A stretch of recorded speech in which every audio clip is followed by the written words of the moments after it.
Hello, everybody. Welcome into our latest live broadcast. It's Thursday, the 15th of May, 2025. I'm Kerry Holzman, and today we're going to be looking at, well, you've heard the term best in show? Well, what we're looking at today for Minisforum, I will call beast in show. And the reason for that is, well, the X1 Pro AI, which is about a $1,000 mini PC from Minisforum. Now, if you're reacting to that with your jaw open, $1,000. This is like a $2,000 computer. This is now officially faster than any desktop computer I've ever built, except for graphics, right? Because if you want to spend another $2,000 on a discrete video card, in that way you can go faster. But I'm building systems now just using internal graphics. And in many cases, for me anyway, the internal graphics work better for as a content creator, video rendering and editing in CyberLink PowerDirector. I can't say that would be the same for Adobe Premiere or DaVinci Resolve. I don't know. I don't use those programs. They're typically used for television shows, Hollywood movies, way above my pay grade, and I got other things to do. So when I tell you this AI, is it X1 AI Pro, AI X1 Pro from Minisforum is fast, don't take that lightly. This thing is incredible. Now, Minisforum isn't paying us to make this video. They never have. And we did take a look at the X1 AI Pro. I'm trying to remember if it's, which one comes first? The X1 AI or AI X1? Either way, excuse me. It blew me away. But at the end of the review, I really wasn't happy with my review of the product. And I was really looking for another excuse to do it again. And it occurs to me, what we were sent before was a prototype. But what I have in front of me, I ordered directly from Amazon. Even the box is different. So much has changed, at least externally from what I saw. I'm very curious if there were any changes outside of the box. I'm sure they're all just improvements. So if I was blown away before, let me take it the next step to really show you why I'm so impressed with it. We've also got the MKB i8 which is Minisforum's mechanical keyboard. It's about a $100 gaming style keyboard. And, you know, proper mechanical, swappable keys, all that stuff. And then over here, we've got the DEG1, which is the external graphics dock. Now, even if we use an external graphics dock, we're still not going to get the performance of having a video card directly into the PCIe slot, because this is connecting with something called Oculink. And Oculink, primarily today, it's being used for external graphics cards. I think this whole concept is a bad idea. I just think if you're going to buy a gaming PC, go get yourself a tower, do it right. Instead of creating a Frankenstein mini PC with a bunch of external accessories added on that just ruins any of the aesthetic of the mini PC and the cleanliness of your desktop, as you know, your physical desk, because you have this little PC and it's all nice and clean and it's gives you other room for other things on your desk like paperwork or anything else, your cup of coffee. And then when you add in this external dock and then you add in a graphics card, you're now tripling the amount of money you're spending. Because even though the dock is only $100, to put a decent graphics card in there, you're looking at around $2,000. Graphics cards are not cheap. Now, I realize you can buy cheaper graphics cards, but the difference between the cheaper ones and what's built in, for the amount of money you're going to spend, I'd say just get yourself a gaming rig if that's what you want, instead of trying to take something and make it into something it was never supposed to be. To the best of my knowledge, many of these don't work with anything but graphics cards. Like, I don't know if I put my HDMI capture card in here that this will work.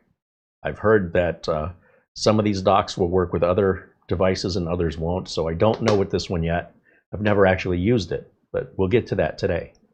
The keyboard, it's a solid mechanical keyboard. It's exactly what you would expect from this style of keyboard. It just has Minisforum's name and design on it. That's also a $100 product. And this computer at $1,000 is extreme, but it's not an extreme price. I think that this is an $1,800 computer all day long. Don't tell Minisforum I said that. And yes, you can game on it. Again, don't get me wrong here. It's not a gaming PC, but you could play your games on it. And it really depends on, do you want to be in 4K and do you want to have two monitors at the same time? It's going to struggle. But if you want to play in 1080, there's pretty much no game it won't play. Now, that being said, even MS Flight Simulator is going to play on this. Whether or not you find that playable depends on your settings and how demanding you are. And I've said many times before, if you want to spend 2-3 times the amount of money, you could be 2 to 3 times more demanding. But if you're going to spend a third of the money, then you need to adjust your expectations if that's your personality. That if you're getting a third of what you find to be the pinnacle of perfect at a third of the price, you got exactly what you paid for. But for everybody else who isn't that difficult to please and so demanding and intolerant, this machine here is about the fastest computer I have worked with, period, end of story. And it's only going up from here. In other words, this is the beginning of the end for high-end desktop computers. We have seen the budget line of mini PCs where you can, now get an entire computer for less than the cost of the Windows that's installed on it. For about $135 or at least under $150, you get a whole brand new computer, mini PC. Could be an N95, N97, N100, N150, Ryzen 3, 8 to 16 gigs of RAM, 256 to 512 gig of storage, depending on the model.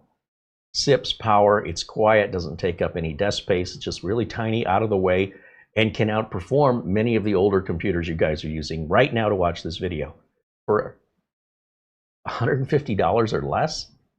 Now that's an extreme to the budget line and how amazingly incredible they've become for the average user.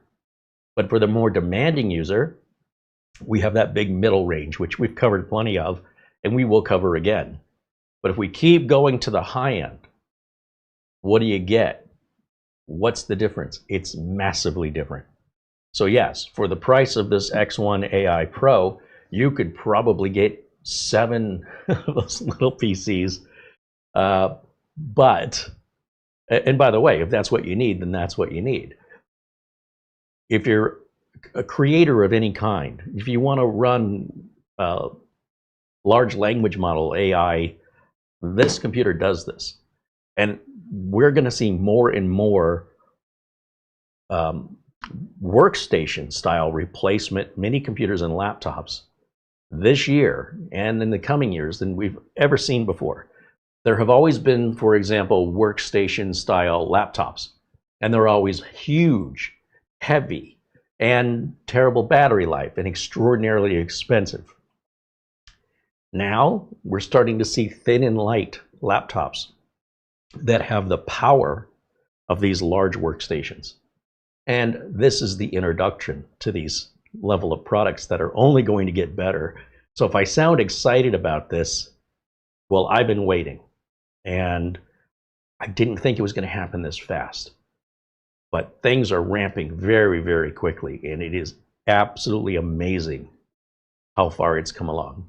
So while I've been prepping that yellow tower computer for the whole yellow theme I was going for the desk I'm setting up in Studio C, I really think I'd be better off with this. Even though it doesn't fit the aesthetic I'm going for, it's faster, smaller, costs less in power to run. If you push it really hard, you'll hear the fans, but if you push any desktop computer, with this caliber, you're going to hear the fans, especially on a graphics card. That's usually the thing that makes the most noise.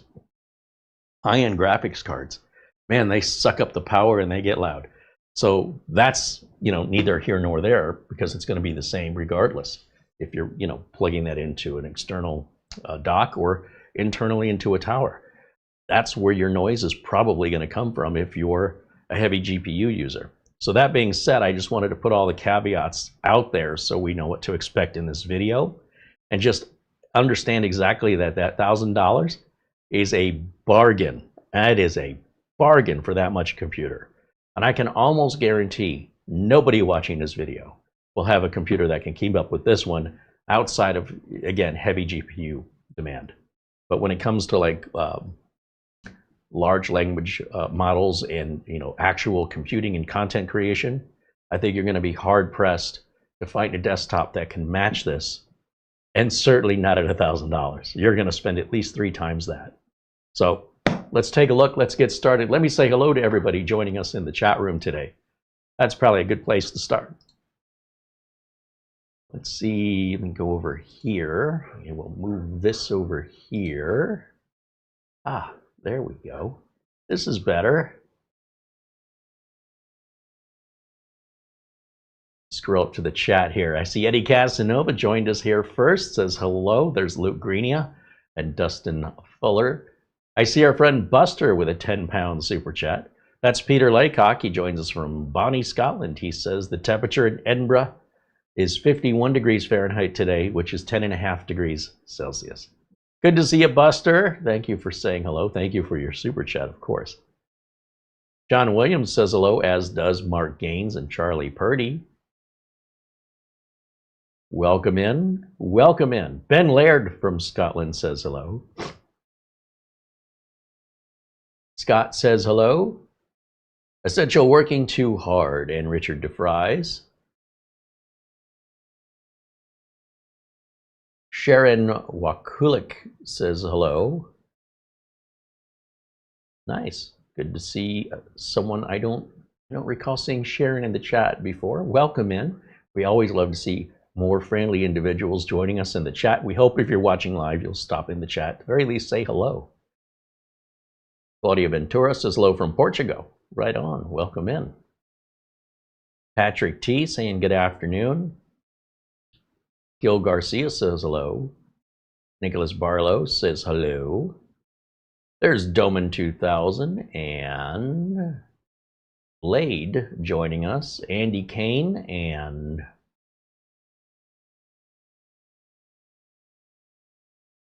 Bull 142 all join and say hello. There's Patrick Manny as well. All right, guys, this is gonna be one for the ages, because I got a feeling it's going to be hard to separate me from this computer for a while. There are going to be more and more higher end PCs that'll probably make this look like a slouch this time next year.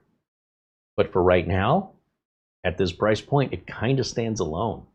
Now, Minisforum always had their MSA1, MS01, and now the new MSA2, which are pure workstation PCs.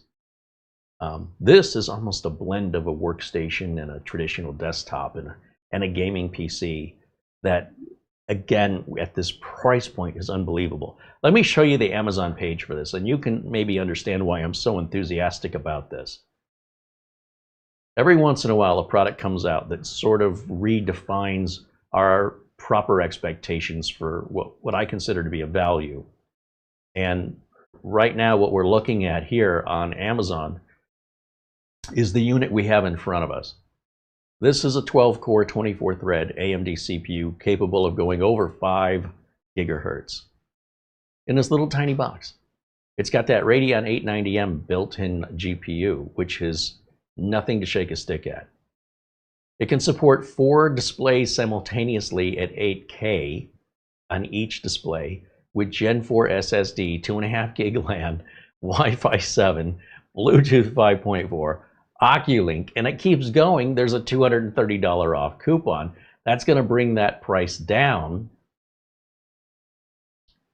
to, well, 160 minus 230 would be about, oh, come on, math. Start mathing. I'm going to use the calculator. It's too early for me to do this. 1159 minus 230. It should be an easy answer. 929 US dollars. And for that, you're getting 32 gigs of DDR5 and a terabyte of storage. And where do you see all the ports on this bad boy here? Check this out. I know there's a picture in here. It's got the fingerprint reader. If you want to use Windows Hello instead of using passwords, you can use passkey sign on. It's also got the dedicated Copilot button, which we're going to start, trust me, you're going to start using it. You'll see. And Of course, you can access Copilot just through clicking a link next to the start button. But nonetheless, that's what this button is right up here, is your Copilot button. Your headphone jack, USB 4 right there up front. You got your two USB 3s, your power button, and I'm guessing these little pinholes are probably microphones. Yeah, dynamic microphone ×2, so a left and a right. On the back of the unit, check this out. You've got a reset button that's recessed here for the BIOS. You've got a Kensington lock if you want to lock this down to keep it from walking. You've got a standard USB port here, which would be ideal for a keyboard or mouse.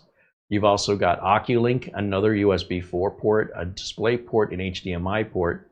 Again, there's two 2.5 gig lanes, and your power supply is built in. I love that that power supply is built in. I love that. There's no power brick, just straight out power cable right into the back of it. That's how they should all be, in my opinion. So what we're looking at here is really well equipped. That USB 4 is a 40 gig port. It does support power delivery up to 100 watts.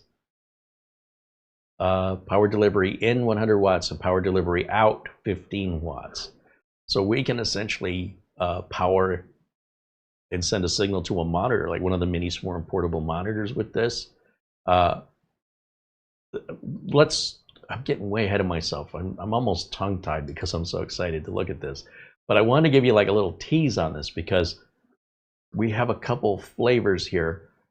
This one, if you want 64 gigs of RAM, actually, I think this is the one we have, isn't it? Do we get 64 or 32?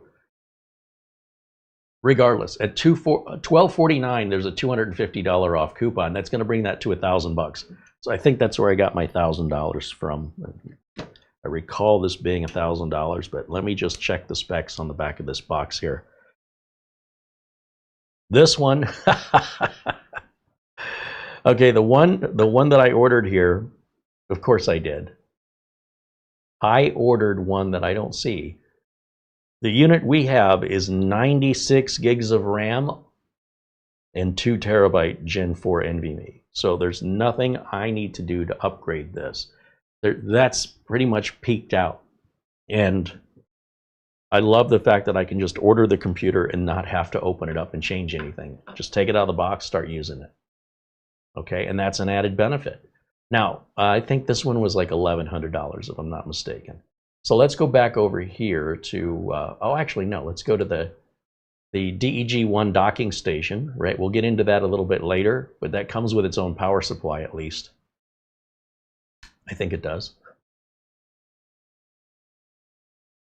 Because a lot of the cheaper, less expensive external graphics card docks require you to provide your own power supply. It's just ugly. It's a cable mess.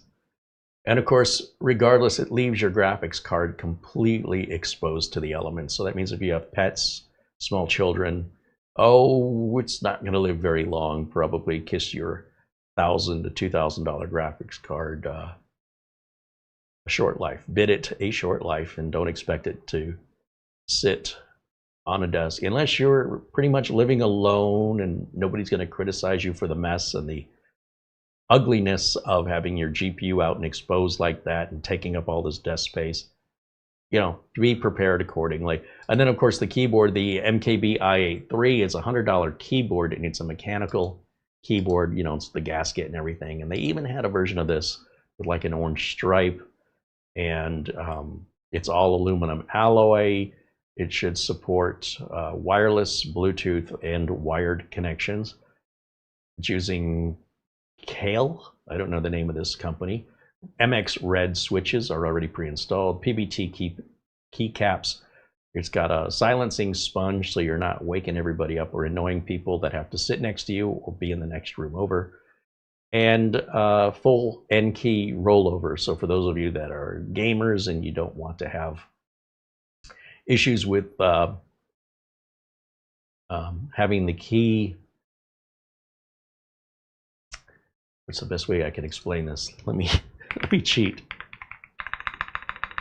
Because there's anti-ghosting and there's key rollover. And key rollover means, hold on, let me just make sure I get it right. The ability of a keyboard to correctly register multiple key presses happening simultaneously. A keyboard with N-key rollover, or NKRO, can detect input from every key even when pressed at the same time. Keyboards with lower rollover ratings may have issues like ghosting, that's where the ghosting comes in, where unintended keys are registered, or blocking, where some keys are ignored. So for gamers, that's a very important thing. For the rest of us, probably not so much. So that being said, let me get back over here. Let's get to camera 1, and let's get this unboxed. I'm so excited. I'm going to set this here, set this over here.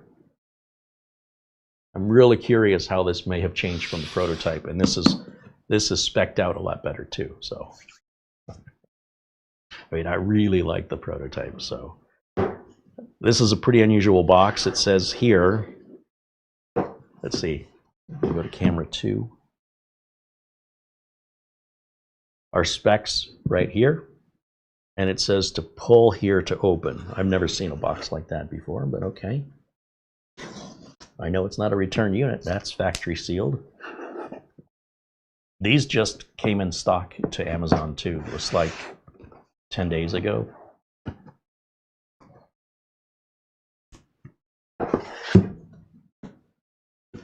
Come on now.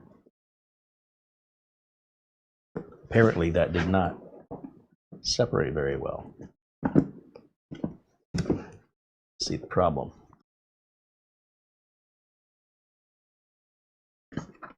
Let me get a blade to kind of assist this along. There we go. I don't want to shake and rattle this too much. It's brand new. I'll handle it with care. Handle it with carry. Okay, look at here.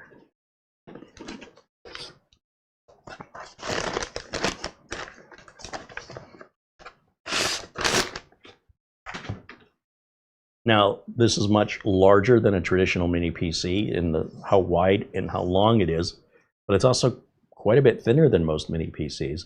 It's very similar to what, like, it looks like an Apple product, isn't it?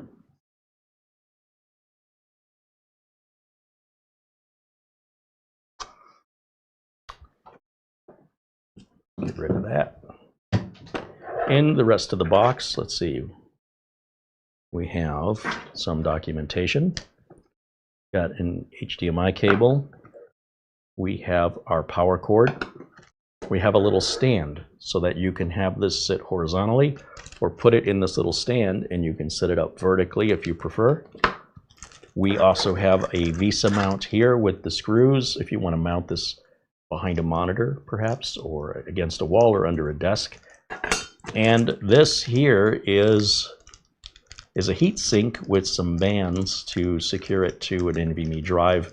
If you want to add another NVMe drive to it, is there just one or is there two in here?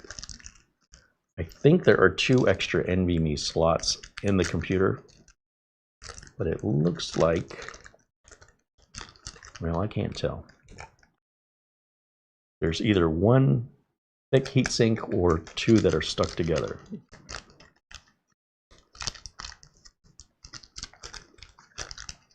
Yeah, it's one. Wait a minute. No, it's 2. It is 2. They've got the blades of the heat sinks. That was clever packing. The fins and the heat sinks were locked in. So I was like, wow, that's either a really, it's a much thicker heat sink, or, see what I'm saying? The teeth just, that's a smart way to pack it.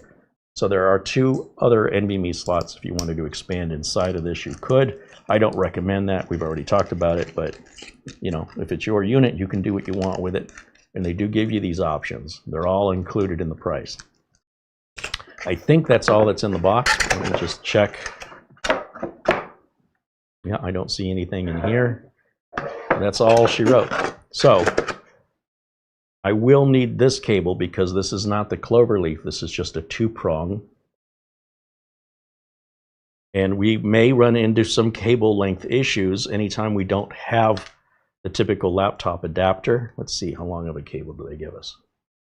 Yeah, I mean, I do wish this was about 8 feet long. However, oh, we got that little plastic cap. It's if that's my only complaint, then we're really good to go here, because you know me, I can find a lot more to complain about. However, let's get it turned on and see what happens. Let me just get this out of the way. Again, we've got the stand here if we want to use it. And I'm going to start with my power cable. And we'll plug that in right back there. Yeah, I do wish for a longer power cable. The good news is these power cables are standard, and you can buy them on Amazon pretty much in multiple lengths. Or if you need an extension, just plug it into a regular power cable extension. My preference would be to have a longer cable. I'm right now about 1.5 feet too short on cable length to reach, so I'm going to have to move this back in order to get to the, yeah, I'm still a couple inches short there. I'm going to move it back a little further. Now I can plug it in. So just going from the floor to the desk takes me right to the edge of the desk. I'm going to plug in our HDMI cable right here. That's next. I am not going to plug it into the internet just yet. I do need a keyboard and mouse. I think for right now, I'm going to leave the Minisforum keyboard in there. We'll grab our regular keyboard and mouse just to get us started. Let me move this up a little bit. Turn this on. I'll turn the mouse on. Grab my dongle, and I'll plug it in to that single USB port back here. Perfect. And I feel like I'm missing something. Got power, HDMI, keyboard.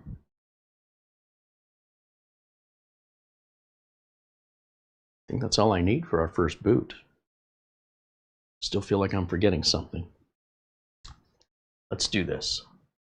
Let's take camera 1 and let's move it. How am I going to do this? Let's move it over here. And let's take input 3, this one. Let's turn it on. Power button is right there. Blue light comes on. Powering up for the very first time. Do know that that first power up might take a bit longer than a regular normal power up, as everything gets initialized for the first time. All right, let's see what happens. It's dead silent. I can't hear anything at this point. There's no fan noise, nothing. I just know that blue light came on the power switch there.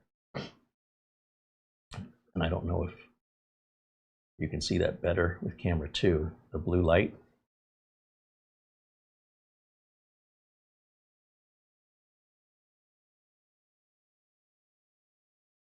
There it goes. Okay. And you know, when you got that 96 gigs of RAM, I'm telling you, when it has to train that memory on that first boot up, the more RAM you've got, the longer that's going to take. So, you know, be prepared if you want to go overkill like that. I definitely went overkill on this. I might have let my enthusiasm take control of my wallet, but I'm sure I will not regret it.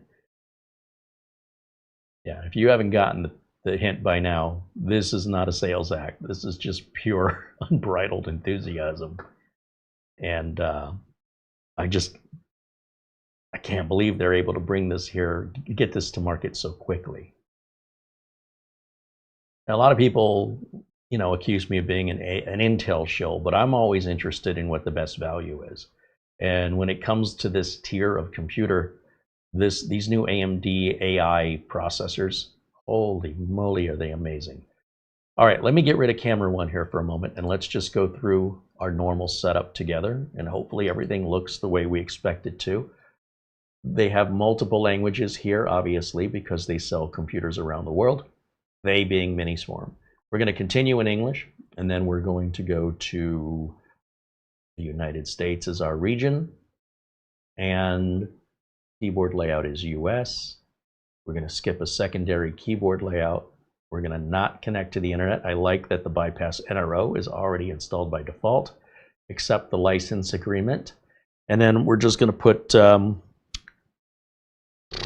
let's call it X1. Can I do that? Will it let me? X1 Pro. Yeah, let's do that. And then I like to leave location on. That's going to automatically take care of our date and time, which are likely going to be a different day.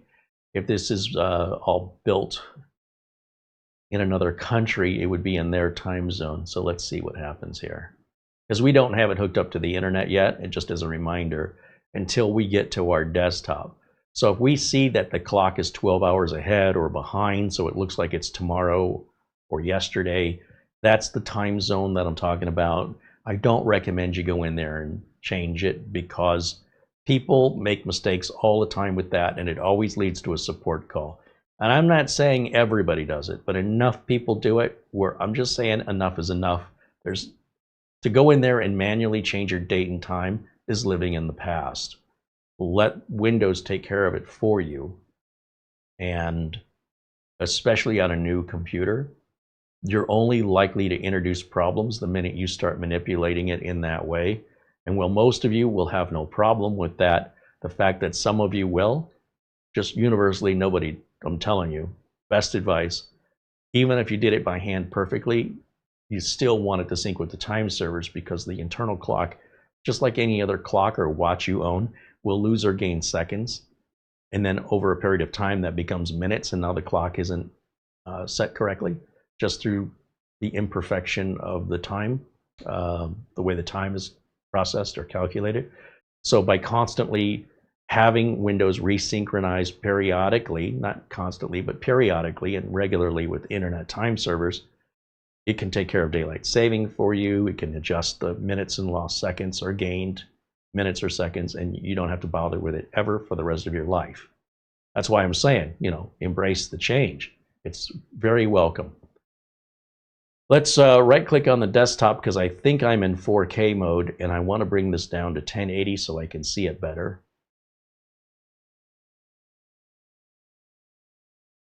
(1920 by 1080). There we go. Now, at this caliber of PC, many people want to know, do we have...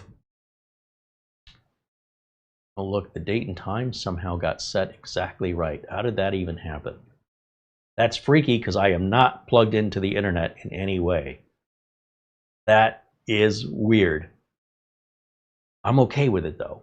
All right, let's just take a look at our MS info. Let's see if Secure Boot is on. Secure Boot is on. Okay. Remember, these kind of issues that we run into on the budget computers, part of the reason why they're so inexpensive is there's a little bit more DIY you have to do.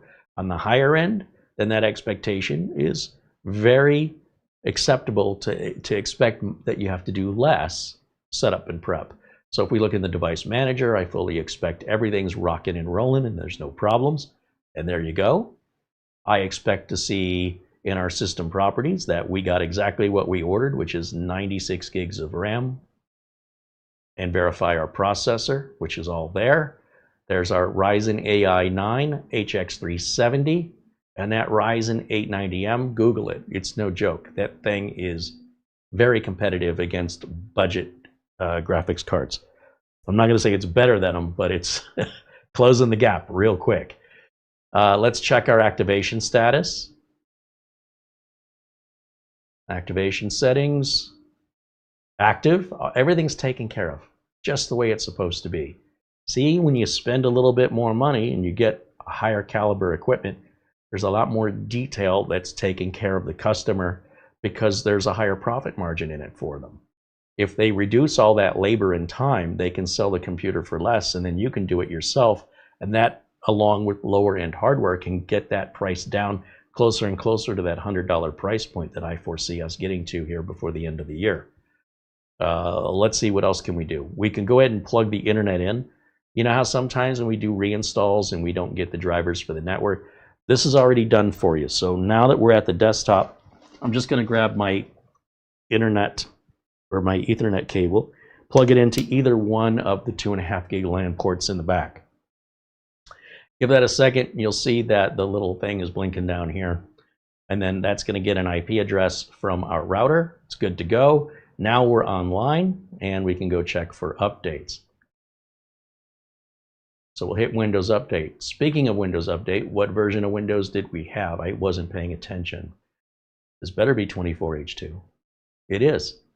And the Windows 11 is Windows 11 Pro on this caliber of machine. That's what you would expect. With that being said, let me change, let's see, we'll edit our power plan here because I don't want anything to go to sleep on us, and it's already set to never sleep right out of the box. I appreciate that as a content creator making live videos. I like to get rid of this little cartoony deal down here on the search bar, so I type in search permission, hit enter, scroll down to the very last option, turn it off. Then we can go back to Windows Update, which has been running in the background, even though I've been doing that other stuff. You'll see it's been downloading. Look how much faster these downloads are. I also like to make sure that I want to get the latest updates as soon as they're available, and we'll look under Advanced Options. We see we've got 2 additional drivers that are available here, or downloads. There's a cumulative update and 1 driver for the, well, something Realtek that's USB. I'm guessing this has a little memory card reader in it somewhere. Yeah, it does. It's got a, that's what probably what that is the SD card reader on the side of the unit that I just noticed. I'm not really using SD cards anymore, but I'd rather have something I don't need than need something I don't have. The other thing I'll do under these settings under Advanced Options is I like to turn on this option, this option, this option. Okay? Those are my preferences, and I'm just sharing those with you. Whether or not you choose to replicate that would be your preference or not your preference. Let's not confuse your preferences and my preferences. Now, let me get back over to the chat room and see what the reaction has been since we fired this up, because I've not been paying attention. Let me get back over there. There you are. Okay. Alvin Shaver says hello. Frank Jimmy says hello from Florida. Phil Stodd is joining us. Welcome in, gentlemen.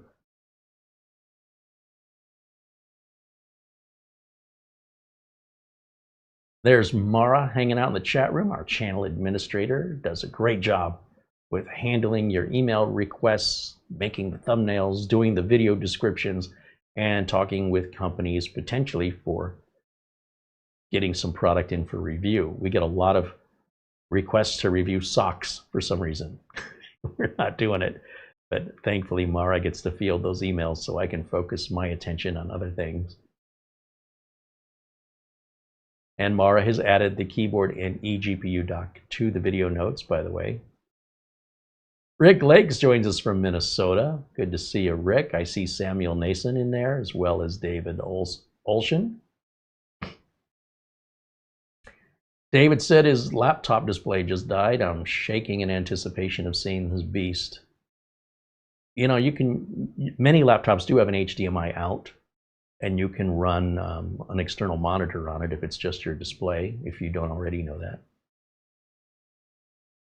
Ben Cabell said he's had his, I guess he's got one of these units here.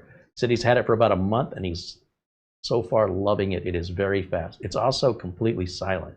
I know the fans can get loud on this, at least they did on the other unit, but that's only when you're really causing it to work. So we'll get there, we'll get there. So for right now, let's just grab these updates. Thomas MacT says hello. There's Craig Dowler saying hello. And a happy birthday to Craig Dowler. Hey, everybody in the chat, say happy birthday to Craig Dowler. Thank you for joining us on your birthday. CFWW in our chat room says hello and a happy birthday to Craig Dowler.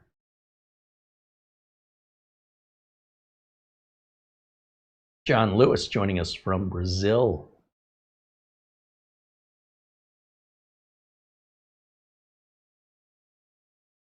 Okay, so do you understand now why I'm so enthusiastic about this? Like, this is not hyperbole. This is game-changing stuff here.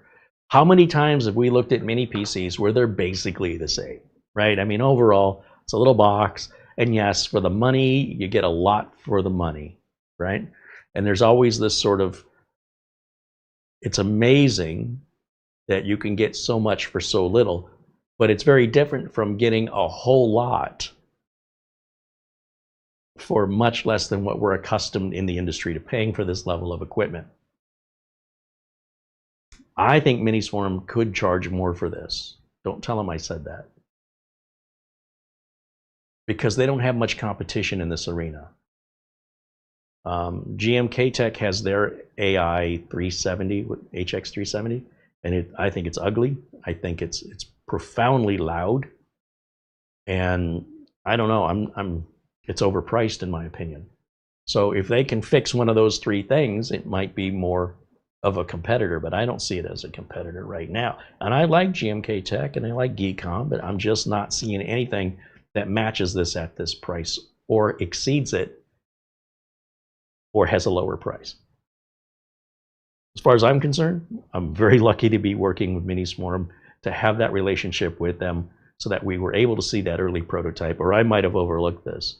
But having the prototype, I decided I need to have one, like an actual retail one, because that means I have two now. I might have a problem. However, when we did, and I can't underscore this enough, when I did the prototype review, I was very disappointed in my review because I felt like there was so much more I wanted to show you, and for one reason or another, we got caught up in squirrel moments or whatever, and didn't get to really showcase what made it so special. So I'm going to correct that today. Try my best. I've never used this this GPU dock. They sent it to me back when I was at Studio B, and you know, it's just not my thing. Like I'm curious about it, but at the same time, I think if you want to go with a GPU, put it in a tower case and build a tower computer. That's my advice. Take it or leave it. The keyboard, I very briefly played with the keyboard, played with it, meaning took it out of the box, felt it. It's great. I don't have any complaints about it, and just haven't had an excuse to really take it out and use it. So that may also become a part of either this station or the other station I'm building, because it's a very high quality keyboard. And if we really wanted to shill for a Minisforum, I could have the Minisforum monitor, the Minisforum keyboard, the Minisforum dock, the Minisforum mini PC, and all of it's really good stuff. There's nothing that Minisforum is putting their name on. Well, let me put it to you this way. They did have that portable monitor with the cardboard kind of stand, and I don't like that at all. But the other ones they sell have the metal stand.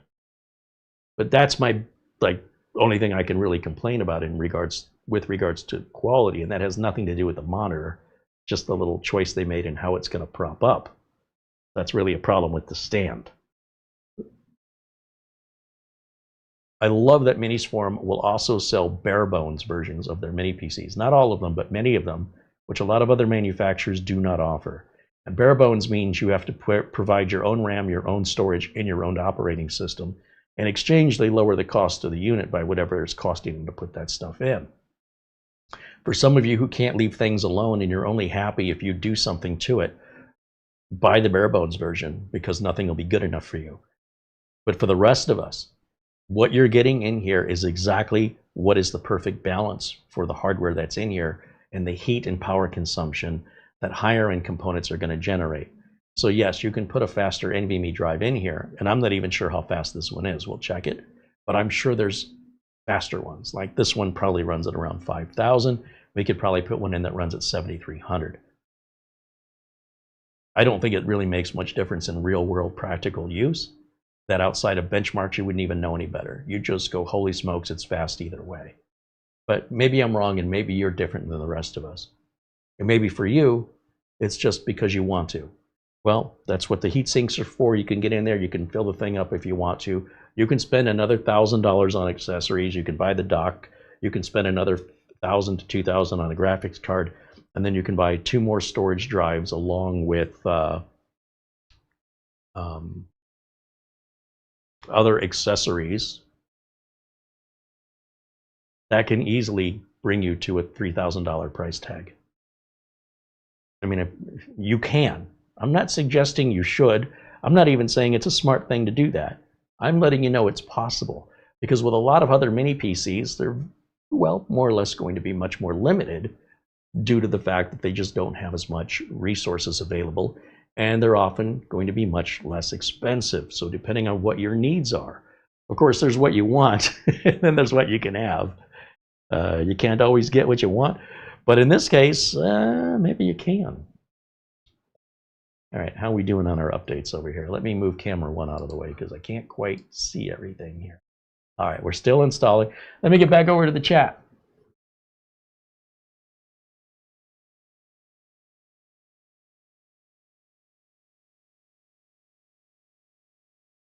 Now, our friend Buster has one of the G7 Ti's, which is essentially it's Minisforum's gaming mini PC that is just a headless laptop. That's a 14900 processor. Like, that is a screaming machine. And I've got one of those as well. And if you asked me which one of, do I prefer the G7 Ti versus the X1 AI? Ooh. I think if I was a gamer, I'd probably want the G7 Ti because it's a bit more show off. It's large and skinny. It's very unusual looking. Nobody makes anything like it in the mini PC space. And Minisforum puts that under a brand called Atom Man. And you're going to spend more than what this costs to get an Atom Man. Gaming is an expensive luxury, but it does have a discrete NVIDIA 4070 on it. Pretty decent mobile graphics chip on there. But if I actually want to do work, anything that's a gaming computer can follow all the other categories beneath it, whether that's workstation, high-end desktop, home theater PC, etc., etc. It can do everything below. But if all you're doing are the things below, why are you paying the expensive price? Just get what you need. Don't go any higher than that because the price follows. When it comes to doing actual work, creating something, for the sake of desk space, well, in some ways the G7 Ti is less desk space because it's going to sit upright. But on the other hand, this does come with the stand, and this can sit upright too. And then the only difference is how deep it is and how tall it is. The G7 Ti is, nearly twice as deep and twice as tall. But it's also, like I say, more of a showpiece. For this to work, I just need it to work. I don't need to show it off. It can just sit in a corner somewhere. I don't have to look at it. So if I'm a gamer, I want the G7 Ti for that discrete NVIDIA graphics RTX card. If I want to do anything else, literally anything else, this is the machine I want, and this machine's cheaper. So just to give you some concept, sometimes people say, well, which one's your favorite? Well, it depends what I'm doing with it. If all I want is a home theater PC, I don't need a $1,000 computer to do that.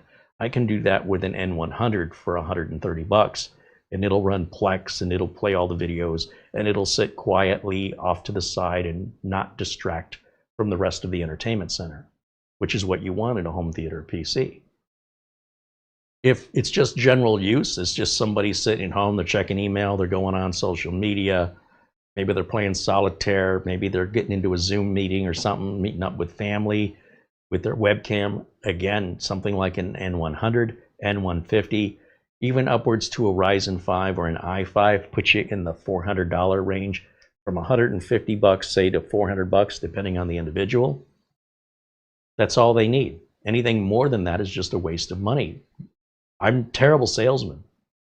I'm a terrible salesman because I'm always trying to tailor the suggestion or referral recommendation to meet each individual's needs. And it is very unlikely that anything I recommend to that person will fit that person. You're different people. You have different budgets. You have different priorities and values. I have to listen and hear about your individual priorities, values, and budget and expectation. And using the encyclopedia of knowledge that I have working with all this stuff, I do the best I can with the knowledge that I have to provide you what I believe is the best bang for the buck to meet your expectations and meet your values uniquely for you and only you. So I'm always talking about these conditions when if you're not listening closely, every time I review a computer or every time I review a product or introduce you to a product, as the case may be, I'm explaining who it's for. And when I have people complaining like, oh, it doesn't do this and it doesn't do that, did you not hear me say, this isn't for everybody? So if you have issues with it, it wasn't made for you. It will never be made for you. That's what the other products are for. And then when I show those products, there'll be some people go, well, that's too expensive. That's not for you. You think it's bothering me? Everything I show is not for you, whoever you are. But hopefully I am showing enough variety that some of it does apply to you and your values and your expectations. Only you have to come to that conclusion. I can't. But when people complain about price or they complain about capability, clearly, that I'm not trying to sell it to them. I'm not trying to convince them to buy it. You're interested, you're not interested. I want to make videos the majority of people are interested in. But a single individual who's not interested, that's not important unless they're a very important member of the community, right? And for that matter, it gets really old after a while where it's like people aren't getting the whole point of this, which is to provide you information. What value that information has to you is up to you. But it's not up to you to decide for everybody else. And that's the part that I get hung up on, is this sort of lack of consideration for the needs of anybody else but yourself, where you feel the need to let people know what your needs are when it just came out of the blue for just nowhere. Okay, whoever you are, you don't like it, you do like it, great, good for you. But we can usually tell just simply looking at the views that a video gets what sort of overall impact that has to the worldwide audience. So when I cover certain things like remote access software or remote access devices like KVMs, we see half of the views we normally see. So that tells me as a content creator, the audience that I have is not the audience interested in that. But I'll still make the content anyway because it's still enough percentage of our regular audience, and I really like it, that maybe those people will think about it and realize, oh, maybe I do need that. Or maybe they just skip that video and they catch us on the next one where we're covering some other thing. They're not all going to be bangers, and I'm okay with that so long as I enjoy making them. And I certainly love having you here in the chat, joining me for the process and engaging in interaction with questions and comments related to the tech. I mean, I love that very much, so please never stop. Join us in the chat. Even if we're talking about a product you have no interest in today, it doesn't mean it may not come up to solving a problem you have in the future, or that you might engage it with the chat room with a completely different topic matter than what I'm talking about in the video. That's welcome. You guys can talk about whatever you want to in the chat. And then I'm just looking to see if there's any questions for me. But I love seeing the chat interact with each other. So don't hesitate. It's not rude. If you're going to have a conversation in the chat room on other topics with other people while I'm live, that is what the community is all about. But I personally love it when you talk to me. So I might be a little jealous, but it's okay. Let me get back over to my full screen here to see where we're at. Oh, we're doing that big cumulative update right now. Okay, good, good, good. So that'll be done relatively quickly, and then we can run Crystal Diskmark. We can run Cinebench on this, and you're going to just be blown away. Blown away when you consider just what you're getting for this price is insane.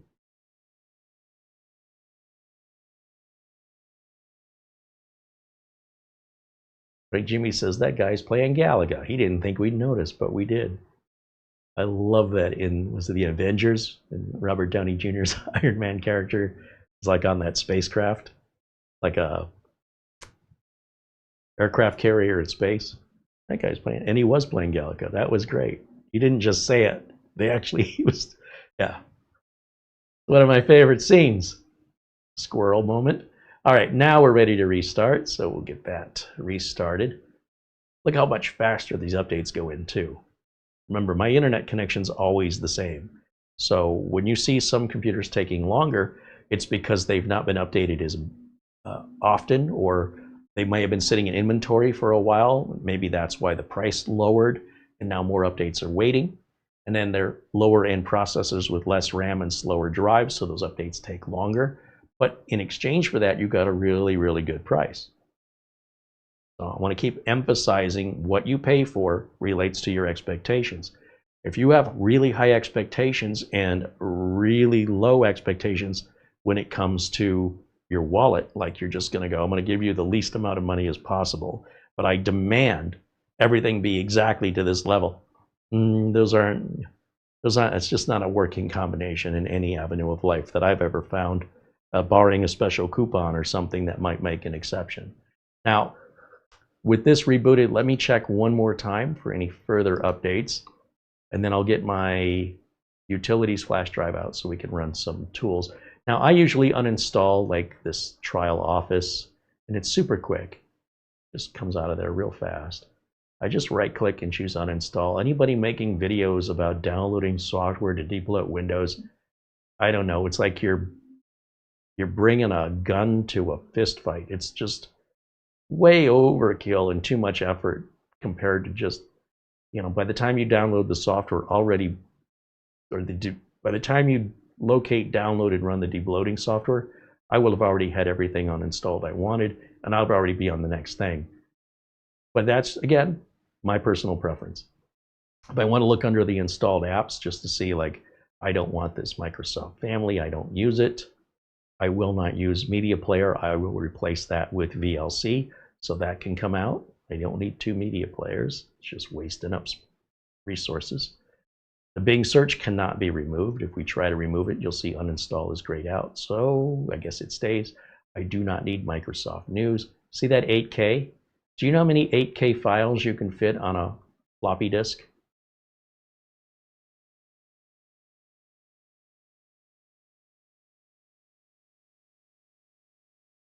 And that's why it's not bloat. Mobile plans, that's weird to see that. That's usually for computers that have the ability to add a SIM card, like tablets. Operator messages, yeah, that's fine. PC Manager's already installed. That's kind of weird. Is it? Let's see. Remote desktop. I think this is a security concern, so I uninstall it. But when I do, I will have to reboot. If I want to use a remote desktop, I'll use remote software. I will not use the built-in. This is fine if you're working in an office environment and you've got lots and lots of computers that you need to remote into from an administrative position in the company.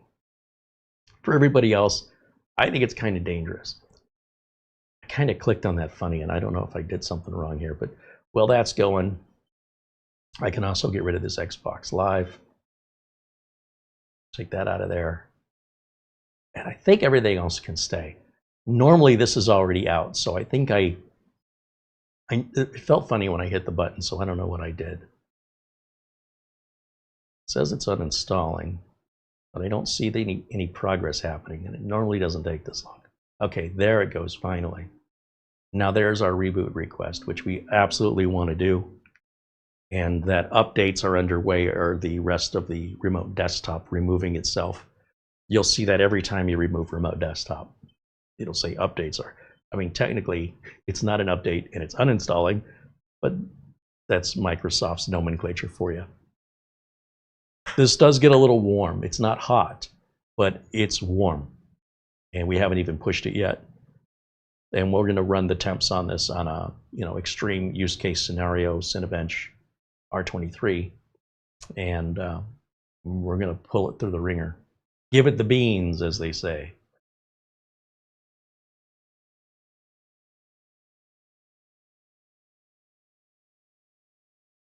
Kevin Perry said, I'm sorry to say, but I've had a less than ideal experience with Minisforum support. Not with this unit, but trying to get responses. Kevin, we are always here for our viewers, and if for any reason you're having some difficulty with support with any company we work with, and let's face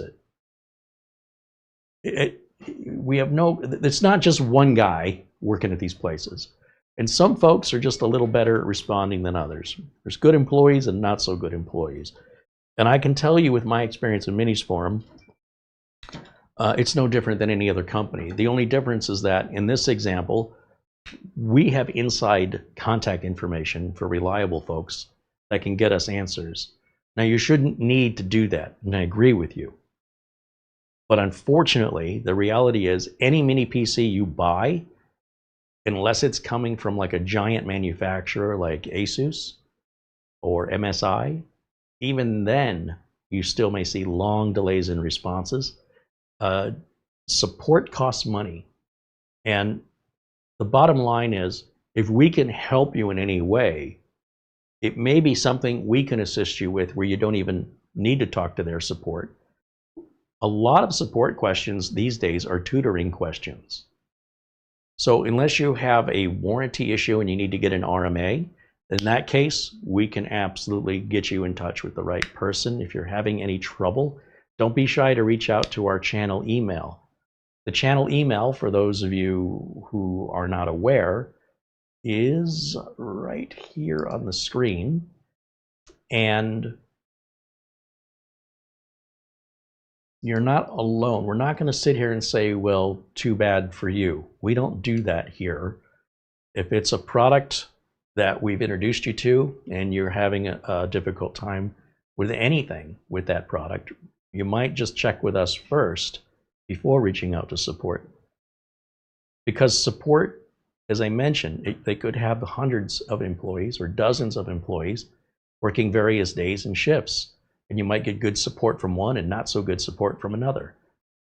When you email this email, you get support back from one person, Mara. That's it.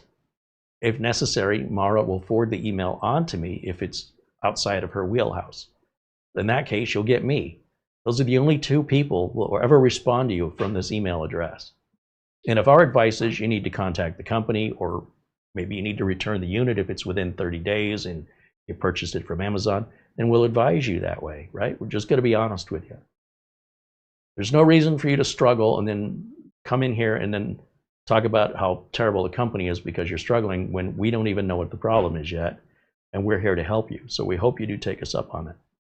And if we can't help, you know, at least we try, you know. And at that point, the least we can do is get your contact information to our contact in the company and ask them to pass it on to their engineer that can answer you to make sure that you get that special attention. But we don't want to abuse that, so we don't want to immediately jump to that unless we have to. You can imagine Minisforum sells hundreds or thousands of computers every month. All over the world, in many different languages, they need support. In many different time zones, they need support. If there was no support and they just said, too bad, so sad, this company would not exist as long as it's been. So it does happen. I'm not going to say it doesn't happen, but it's not normal.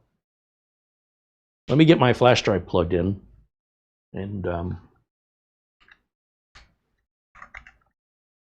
there we go. I'll give you an example. We reached out to our contact at Paladin, who's a marketing person. We said, hey, this Paladin computer doesn't have any secure keys in the BIOS.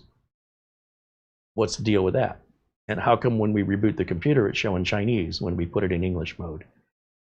Well, they're marketing people. They say, look, I'm going to send this to our engineer, and the engineer is going to get back to you. When that happens, we'll let you know, but we give it a few days. Again, there's a big time difference, sometimes 12-hour time difference. And then, of course, you've got the weekend. So if you're expecting that instantaneous service, then you probably want to buy from a local company here in the US, and you will likely pay more for it. Or a local company, if you're in Europe, that you have that local support. But it will almost always cost you more, and you will almost always get less with regards to what you're getting. Like with this Minisforum, it's really got no competitor in this space at this price. So if this is what you want, like I've never had an issue with any of these high-end mini. There was a RAID question I had once, but I'd be curious what support question you have. Start with that. I've got my flash drive installed, so let me go over and copy off of it. Let's go folder. Let's do carries Windows 10 optimizer. Whoops. 10 optimizer. And we'll copy over VLC. Whoops. Man, I'm having a hard time with my mouse today. VLC. And then yeah, we'll grab CPU-Z just to look at some stuff. PC testing software, Cinebench R23 right there. Oops. And, oh, hardware info. I think 826 is out. I should update this, but yeah, it'll be good enough for today. I think that's all I need off of there. Let's start with Crystal. Well, let's start with the optimizer. Let's just get that out of the way.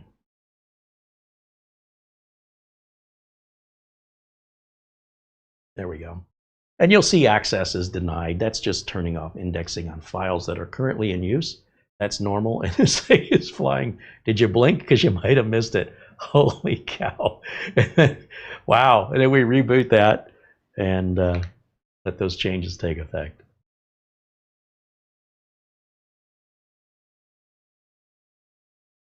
Patrick T says he uses remote desktop built into Windows 11 Pro to have my lazy self not have to trot downstairs all the time and see if it's finished with updates.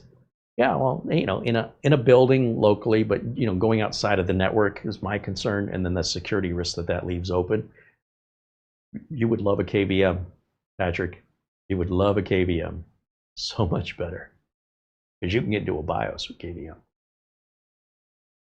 Kevin says he wanted to cancel an order, but they're not responding to my request. Oh, he said I was going to order the X1. Oh, the X1 AI. So there's two versions of this computer. There's one that's, we showed this previously, which I think I have. Well, now I don't know where I put it. But it's more of a traditional looking computer. There's nothing about it that stands out. But it's the little brother to this big guy. And it's about half the price. Anyway, it's a great little machine as well. Anyway, let me continue on with what Kevin's saying here. He wanted to request a refund before it's been shipped. Within 24 hours, I canceled and they won't respond. They asked if I was sure I wanted to cancel, and I said yes and asked for a refund. It's been 5 days with no further communication. I could understand why you'd be concerned. If you want to give us your order number, we'll reach out to our contact just so they can verify for you that that's been canceled. I don't know how you paid for it, but you could certainly cancel that on your credit card if you really wanted to handle matters yourself. Just let your credit card company know that charge is supposed to be refunded. Normally, so what you have to understand, and again, this depends on how you paid for your order. They don't get the money right away. They can't refund you the money until they get it. So let's say you pay with a credit card. There's a period of time before they get the money from that company, Visa, MasterCard, whatever, PayPal. They get an approval, and that approval says this credit has been granted and is a green light for you to go ahead and ship. The alternative to that is that they wait until they get paid before they send you the product, and then you're going to complain they took too long to ship. Here's where the fraud comes in. Somebody uses a stolen card that has not yet been reported as stolen. The company gets the credit card approval and ships the device same day. And then the person says, I want to cancel my order. Or the credit card company comes back and says, that pre-approval was invalid. the retailer has to eat the costs.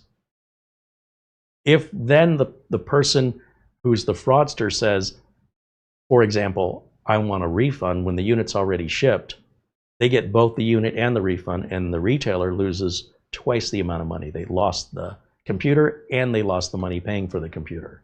They've lost both because they paid the money back or they didn't get the money at all. So the way credit card returns work, or even PayPal, it's the same thing. They get a payment, not every single time a charge goes through. It's not how it works. Just like you don't get a bill. You get a bill once every 30 days. These companies get paid usually it's once a week, a business week. So once they have that payment, then they can issue your refund. But they can go ahead and cancel the order and make sure it doesn't ship, but you won't see that refund for up to 2 weeks. And they usually tell you that. They don't necessarily explain why, but that's universal across credit cards. The whole time you've ever had a credit card, it's always worked this way. It's never changed. It doesn't matter if it's your local shop down the street or if you're ordering from Asia. The other thing is you can always order from Amazon. If you order from Amazon, and especially if you see that it is an Amazon shipped and sold by Amazon, or at least shipped by Amazon, you'll never have this issue. Never, ever. So so my question is, why didn't you order it from Amazon? That's question number one. You don't have to be a Prime customer. And if the reason you were doing that, and I can only think of one reason, and that was buying it direct from Minisforum was cheaper, this is the other side of that. When you order it from Amazon, it's not always more expensive, but you do always get that peace of mind when it comes to any sort of issue. Amazon's customer service is incredible because it's a massive company. If you consider how big Amazon is compared to Minisforum, there's no comparison. So Amazon has those resources. And Minisforum does the best to keep their prices down, but it also means they're probably understaffed, as most companies are in the support department. Anyway, that's my guess from what you've described so far. But I would love to know that if you wanted that kind of peace of mind, why didn't you shop from your local Amazon, regardless if you're in the UK or USA or Canada? Kevin Perry says, I'll send you the order number in a private email. Yeah, please do that, and then we can, it's crying over spilled milk at this point. I would have ordered from Amazon. I did not order this from Minisforum, by the way. This did not come from Minisforum. I ordered this from Amazon, just so you know. So I'm not just talking the talk. I do that for a reason. If there's anything wrong with it, I kick it back. Amazon's going to take it for any reason. I could just change my mind. Had an unexpected bill, I can't afford this anymore. Send it back. Amazon gives me a 100% refund. There's no cost to return it for 30 days. So if that's important to you in purchases, to have that peace of mind, I go on and on and on this channel about how if you have any issues with anything we talk about, there's always peace of mind. I don't know how many times I've said it, and people still go around my advice. And maybe there's a good reason you did that. Because I don't know how each individual company handles their support, or how fast they ship, or how easy it may be to return something to them, especially if they're shipping from another country. With Amazon, it'll be in a local Amazon warehouse in most cases, in all cases. So, all right. Let me start some testing here. Let's start with Crystal Disk Mark. Oh, I didn't copy Crystal Disk Mark over, did I? Let's go back to the flash drive, which I have not unplugged yet. And let's grab Crystal Disk Mark Portable Edition and drag that out. Let's also verify we have a 2 terabyte drive in here. Yep. Properties. 1,998,000,000.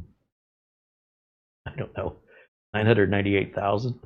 Let's see.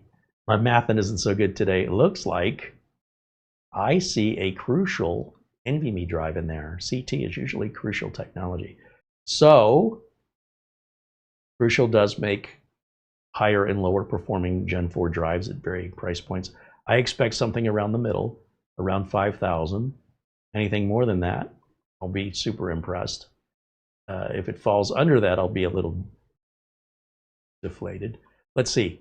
Let's see what it does.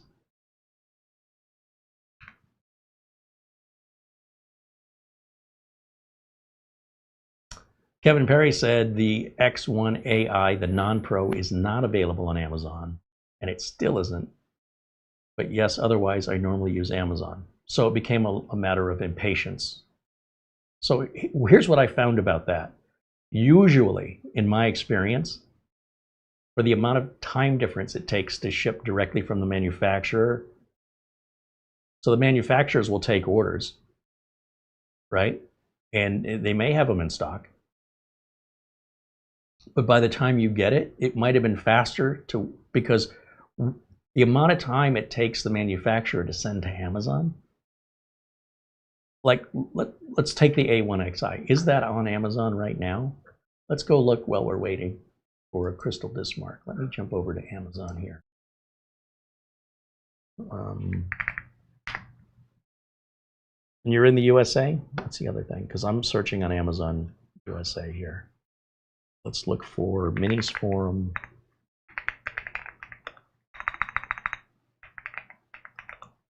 X1 AI. There's the Pro. And the Pro again.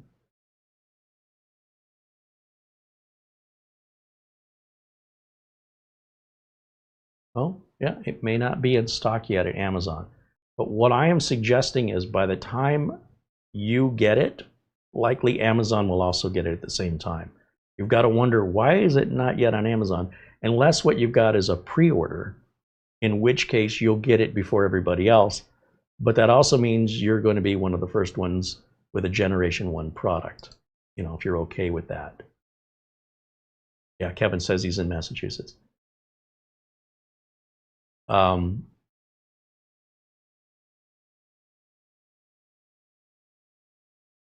And Kevin says his Visa company is aware and taking steps. The X1's not listed on Amazon. He could not get it from Amazon. Okay. I gotcha. I'm on board with you. I hear you. I see what you did there. But it's really a little bit of impatience. And let me ask you, just, and you don't have to answer, but out of curiosity, why did you cancel the order?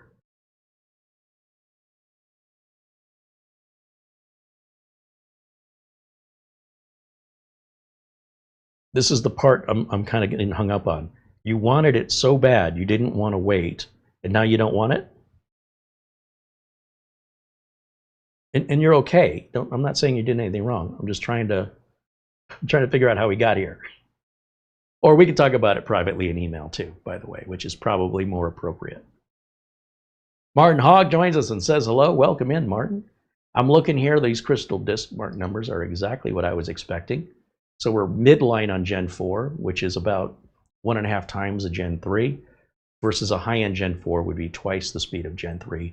And again, outside of benchmarks, you probably wouldn't notice any actual difference as a human being, but it depends on what you're using it for. Kevin says he had second thoughts and thought I'd hold off. Yeah, well, fair enough, and you're allowed to do that. But if you're prone to doing that, if that's something that's pretty common for you to do, certainly reason enough to wait for the product to arrive at Amazon so you have time after a couple days if you still want it. That is the gift that you're being given by that product not being available yet. Is it would have. There's been a few products. Here's what I do, Kevin. There's a few products that I get really excited about, but they're expensive and I'm not quite sure it's worth the investment, or that I couldn't be using that money for something else that's more important. And what I'll do is, in the case of it, let's say it's on Amazon. Let's just pretend. I don't buy it. I put it in my cart and I save it for later. And every time I go to Amazon and I look in my cart, it's there, poking me and reminding me. when it come to the Jet KVM, that was a Kickstarter. And because it was a Kickstarter, and I'd never done a Kickstarter before, I was afraid I was going to give them money and never receive anything. So when content creators started getting their Jet KVMs and their orders fulfilled, then I decided to order one 3 months later. After these, folks they've waited months to get their units, they got them, they're amazing. I'm like, oh, I wish I would have ordered one, let me do that now. So I order it, it comes in about a month later, and then the tariffs kick in, and I love the little guy, and I want to order, you can get a 5-pack of these for like $364. Are you kidding me? That's a bargain. And if I would have known that, I would have ordered the 5-pack. I should have. Because here's the thing. Because of the shipping issues and with the tariffs and import fees, Jet KVM won't ship to the United States right now. And Jet KVM is in talks to carry the product with Amazon. But not yet. It's still in the process. In the meantime, they've got over 3,500 units that don't have any homes, and I want 5 of them. And if you go on eBay right now, there's only like 2 for sale, and they're about $250. So I'm saying if I had 5 of them, and they're $80 a piece, I could easily sell them for 120 bucks. I think it'd be worth it for somebody to spend an extra 40. That helps cover my PayPal fees. It helps cover eBay fees, and it gives me an extra 20 bucks. I'm not gouging like these people are. So I really wanted to stick it to those people. But they're hard to find. And now that I realize how amazing it is, I wish I had 2 of them. But if I'm going to order 2 and it takes that long, and the most I can order is 5, I know several people around me that want to buy them. And I would sell it to them at cost, friends that I know. But now you can't get one. But who foresaw all that, right? And if I would have ordered it back in January when I first heard about it, before anybody got one, I would have already received it, evaluated it, gone back and ordered 5 I wanted. All that would have happened before the tariffs. So there's always this order it now or wait. What happens tomorrow? Who knows? Maybe I would have ordered the 5-pack and this company never produced a product and I would have lost $365. That's possible too, if I ordered it way back in January. So I wanted to order 1, see if I got anything, see if I liked it, and then if I liked it, I could potentially order more. But then something that's happened that's never happened in my life with the tariffs made it an unexpected obstacle now to what was once an easy process. There's no way I could have saw that coming. But give it some time, and they'll be available on Amazon, and just order it.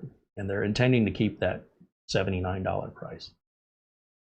There's our final results on Crystal Dismark. Let's go back to full screen here and save these results. File. Save this as a JPEG. We'll call it Crystal Dismark. And we'll put this on the desktop. Okay. Let's close that and let's start our hardware info and take a look at what our temps are right now. And then we'll run Cinebench to really work the heck out of this and see what kind of numbers we get on both performance and temps. So we'll start this up. And then I'm going to bring up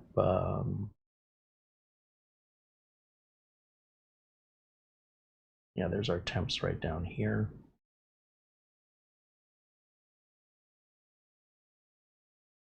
Core temperatures.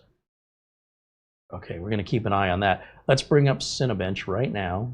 Get this started so I can continue rambling on while work is being done at the same time. That in just a second to load up. There it is.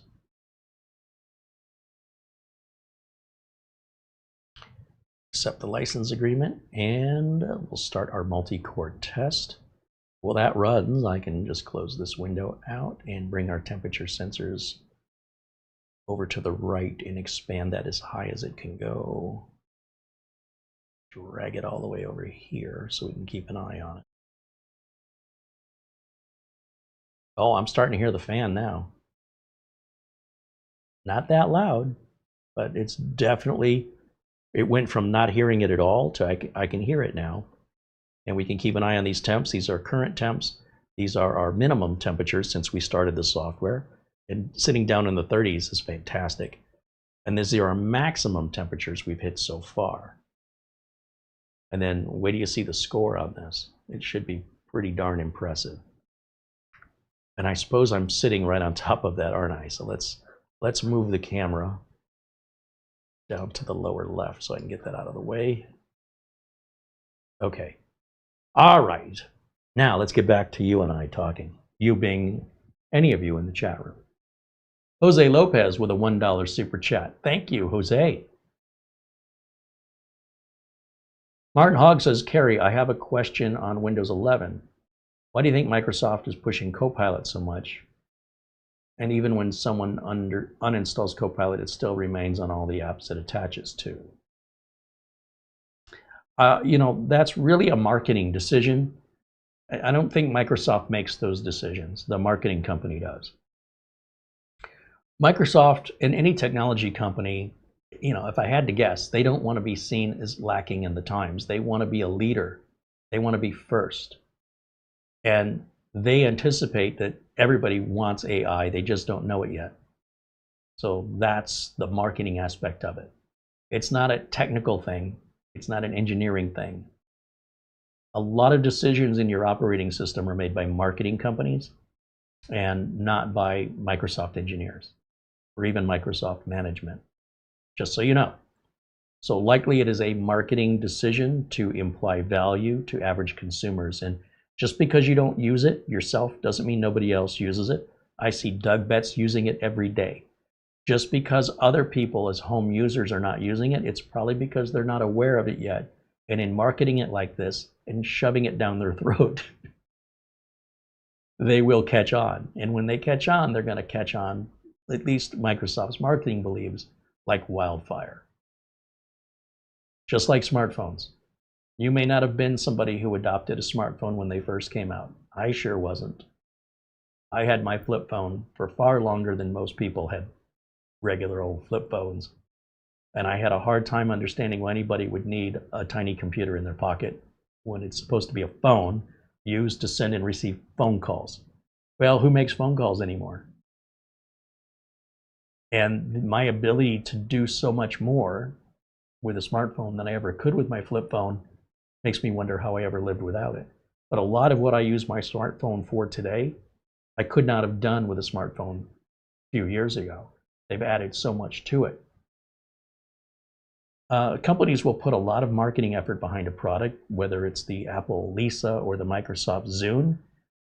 That'll have you believing it's the next thing since sliced bread, and it just doesn't materialize and the product gets canceled. Google cancels hundreds of products all the time. It's just the industry. Microsoft is not unique in that way.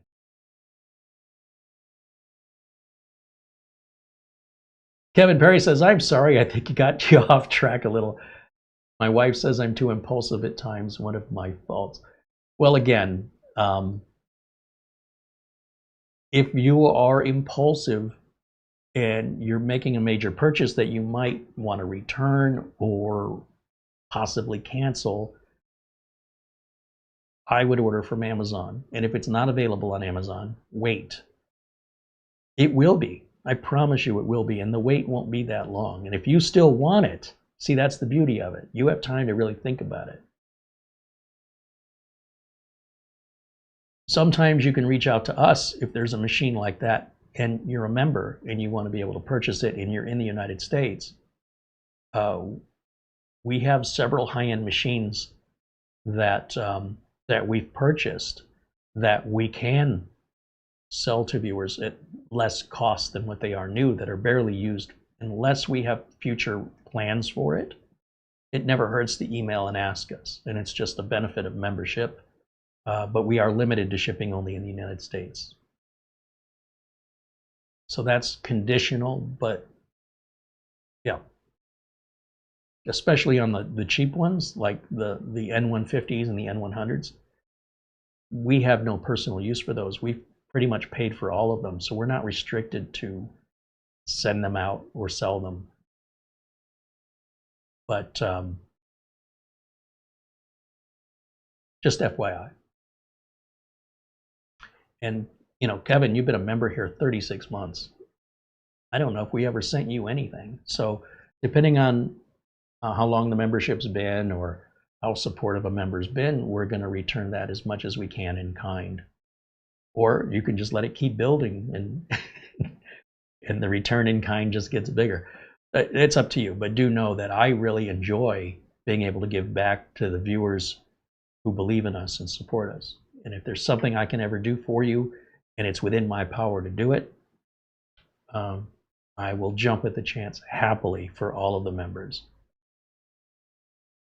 I'm limited when we have members outside of the United States in that regard, but not necessarily with software, right? I can send license codes to members who need an Office license code or a Windows license code, and they're like, hey, I've been a member here a long time. I've been supporting you. Maybe you can support me back a little bit. You're right, I can, but it starts with a request. And if we can honor that request, we are absolutely happy to. Because without you guys as members, well, I wouldn't have this on the desk right now, that's for sure. I paid for that. So the idea is that we can maintain our reviews being completely transparent and unbiased. There's nothing in the cards for me if I like it or don't like it.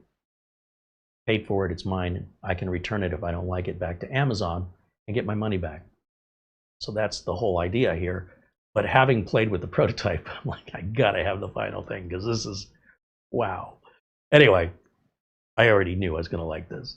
It would have to be shockingly different from the prototype for me to want to send it back, or it would have had to arrive damaged, which, you know, when do we ever see anything arrive damaged here on these live video unboxings? Very rare. Wow, look how fast it's doing this Cinebench back there. That is quick. Ben Laird said, with £2, Paladin WI6 Mini Secure Boot enabled. Was it a WI6 we had a problem with? I need a little backstory on that, Ben. You ordered a WI6 and your secure boot keys were in the BIOS, where mine weren't. We're talking about the same model we were dealing with the other day. This is what can happen if we get prototypes, by the way. And I don't know if that was a prototype or not. It may have been. They sent us, Paladin sent us a unit and asked us not do anything with it because they wanted to wait until it was in stock in Amazon. Otherwise, I'm here promoting a unit that you guys try and buy, and you can't. So I'm on board with that. Yeah, let's wait until people can buy it. And I'm thinking it was that WI6 that we'd been sitting on for a few weeks. And that would imply to me that I got a prototype. And if you bought one retail and yours has the secure boot, what are they called? PK keys or something? Then that would also suggest to me that there's a BIOS update. So I'm still waiting for, you know, Paladin did give us a response. Their marketing company said they're passing it on to their engineer. So we're waiting to hear back from the engineer, right? But it's very familiar. We went through the same thing with Max Tang, and Max Tang made it clear that that was a prototype. So it wasn't ready to ship yet. Now I know why. But I'm glad that you guys reminded me to check for the secure boot, and I've been doing that now on all the machines.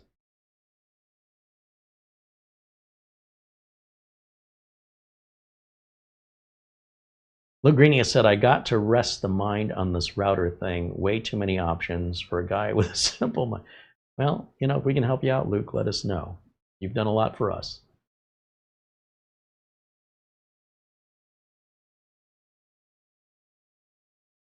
Kevin Perry said, did you send the Geekom IT12? You did just send. Oh, I see. So Kevin says, we sent him a Geekom IT12 3 weeks ago and it's running now. So if you just got that and you also wanted the, how many PCs do you need? You know, our friend Mitch has 5 computers. He lives alone. What's a guy need 5 computers for? I have over 40 or 50 here, but I can justify this sickness because I do this for a living. It's twisted world, I know. Looks like we got our first set of testing done. Let me jump back over here to look at the results. In fact, let me just go ahead and hit start on the single core test. And now let me see what the results are. We got a 22476. So the orange bar here is where we're at. We've got on our temps a maximum temperature, looks like 84.7, which is very impressive. Holy moly. So that's probably handled by limiting how much power it's taking in. So it may be possible to increase the power to get a little more performance, but you're already hitting, how many gigahertz on this have we hit? The advertised 5.1. So now you can get 5.3, like who cares? That's such an insignificant increase. Why would you risk damaging the unit and running it hotter? So I would leave the BIOS alone. It's perfectly tuned. The perfect balance of efficiency and performance is exactly the way they tuned it at the factory. And in my opinion, anything an end user does to improve it is only making it worse, and it's taking it off balance one way or the other. It's like a seesaw or a teeter-totter. And right now, both people on it are like the same weight, like a scale. And the minute we weigh down one side, then the other side goes out of balance. I like balance, just overall and in general. I don't want it running this way most of the time and this way the other time. I don't want to keep making changes and then suffering potential consequences. Just get me right down the middle. Give me that good performance, that good power efficiency, and that solid reliability, where I'm not constantly have to keep tweaking it back and forth depending on my task. I can just use it for however I want to use it, and I don't have to worry about getting in there and fine-tuning everything for each use, which some people do. I hope you're not one of them, and if you are, you can do that without me, because that's very impractical. But there are settings in the BIOS. We can also, if you remind me, we can look in the BIOS. It's a graphical user interface. So a little fancier of a BIOS than what we typically see on many PCs. And not uncommon on the high-end Atom Man or high-end Minisforum PCs.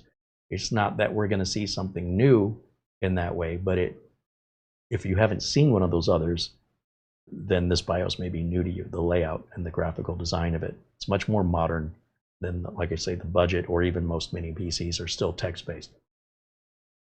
And that comes along with the price and the quality of the equipment overall. So you do get what you pay for here. In fact, I think you're getting a lot more than you pay for.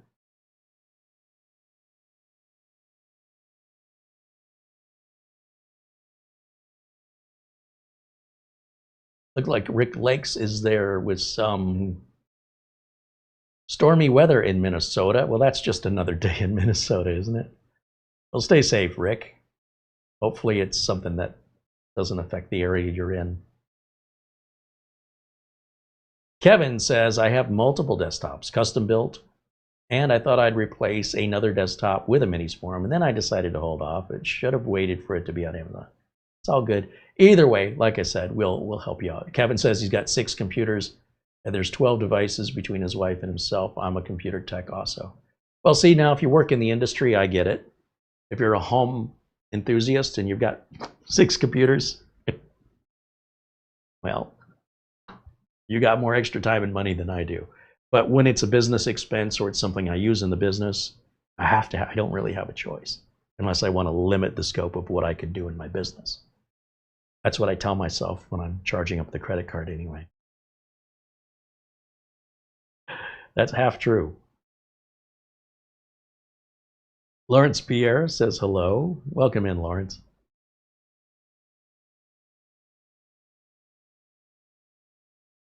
Luke was asking about that Asus router we were talking about, the Zen Wi-Fi BT10. And then Mara has answered him as me. Mara's in there. You'll see my name. Obviously, I didn't just type that or you would have seen it. So yeah, she says, yes, Luke, and here's a link to the video. Perfect.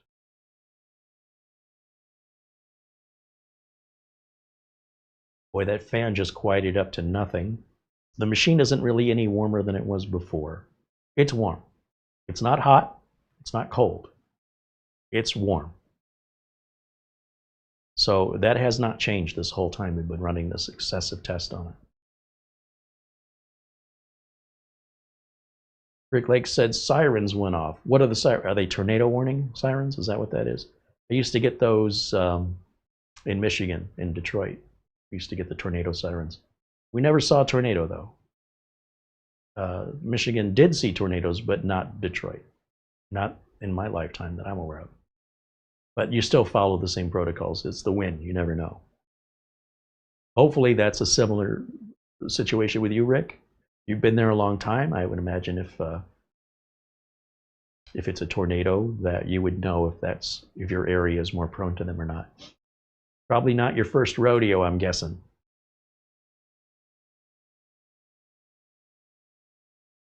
He verifies, yeah, tornado sirens. I used to love the tornado sirens. Now, granted, I was a kid, all right, but hey, we got to go down in the basement, open all the windows. There was a sense of danger and excitement to it all, and then it would always turn into nothing. And I was always a little sad. Darn it, I was all ready for a tornado. And then, a few months later, it would happen again. The sirens go off. Down into the basement, then nothing. But as an adult, I wouldn't want to deal with the mess and the expense and the insurance claims. But as a kid, that was super exciting, and then wah, wah, nothing. Just a little wind and dark clouds. And you could see really dark clouds, maybe even funnels starting to form way, way out in the distance. But then we couldn't stay outside and watch because the parents would, get in the house, get in the basement. Want to see it. And Rick says, LOL, I've been through this before. Yeah. Certain things come with live with certain regions. If you're in Florida, you're probably going to deal with a hurricane now and again. In Phoenix, not so much. In Phoenix, we get these big dust storms or haboobs. In Minnesota or Florida, probably not so much. But they can get very dangerous because instead of fog, it's sand. And if you're driving down a freeway and now you can't see 10 feet in front of you, I want you to pull off to the side of the road, turn all your lights out. See, the problem is if you leave your tail lights on or even your hazard lights on, cars can't see. They can just see your lights through all the sand, and they might get behind you thinking you're moving and then run right into the back of you. So they just tell everybody, pull off to the side of the road, shut your lights out. And, sure, somebody could not see you at all and just run into you anyway. But at least you're not drawing them in like moths to a light. Especially on I-40 going the top of Arizona right into New Mexico, through Texas and New Mexico, the panhandle of Texas. They get real dusty areas. They have signs up saying, hey, this can be a very dusty area, drive carefully. You probably don't see that much in Minnesota or in Florida, I imagine. So yeah, you live in certain areas of the country, certain things are just routine, and other people are like, oh my gosh, yeah, it's nothing. So hopefully that's all these tornado warnings are, big nothing. For you anyway, we hope.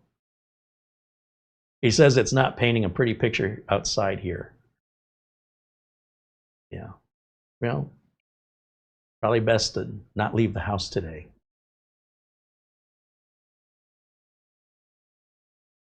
Luke says he saw his first tornado in Oklahoma when he was in the Army, and you can keep them. I'll stick with the blizzards. Yeah. Yeah, they can be scary. I've never been close to one. I saw that movie Twisters. Does it count? The cow flying around. I'm looking at my temps right now as Cinebench is completing the single core test just a little less than a minute before. This is just the warm-up, 10 minutes of warm-up, and then once the clock hits 0, then the benchmark actually runs, and that's where the score is generated. But by now we would have seen our max temps, which are recording 84.7, which is fantastic. That's really, really good. And I did see really good aggressive cool temps on the prototype, which is part of what I was so excited about, on top of how quiet it is. As I've mentioned before, I do want to hear the fans, but I don't want to hear them all the time. That reassures me that things cranking up under heavy load like it's supposed to. If I can't hear fans, I wonder, is it cranking up or is it still kind of in a lower gear? On the other hand, if all I do is hear fans constantly, something's wrong. Either it's a bad design or the BIOS isn't configured right. So you want that just like a car. I want to hear that engine rev up when I'm passing somebody, but I don't want to hear it when I'm idling in the driveway.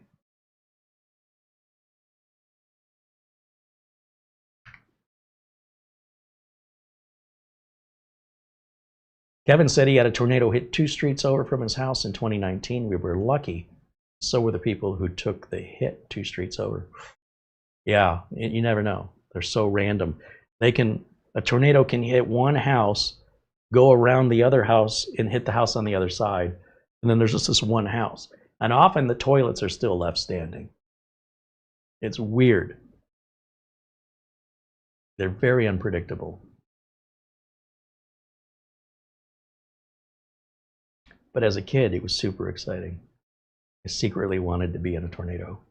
As long as I was down in the basement, I felt I was safe. I was also about 8 years old, so, somewhere between, say, 6 and 12 years old, in that we probably dealt with that numerous times. Before 6 years old, I don't have much memory, so. Let's see.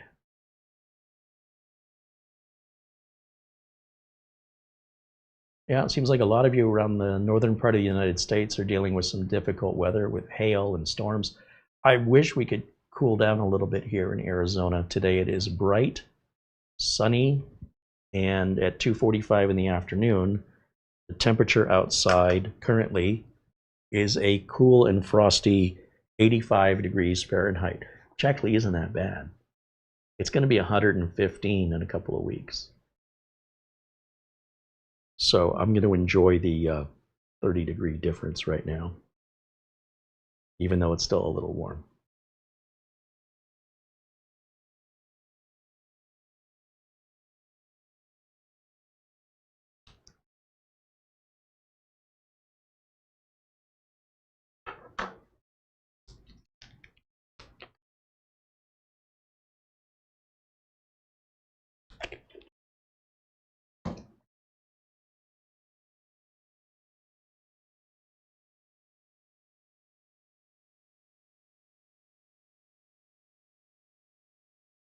Oh, some other tornado warnings. Scott's mentioning one. Patrick T was talking about one years ago. Yeah. Well, you can stay safe indoors and watch a live Carrie Holzman video. Good excuse. That's what I say.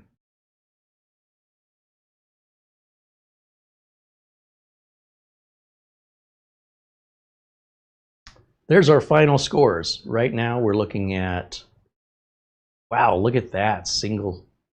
Holy moly, that's faster than the Threadripper. Okay, so this is the kind of thing that excites me. It's high scores, reasonable price for that kind of power compared to if you built something equivalent to this. And it's small, it's quiet. What more could you possibly want? Let me do a print screen here and save this. So we'll just go to Paint. See if we can paste that right in. Will it paste?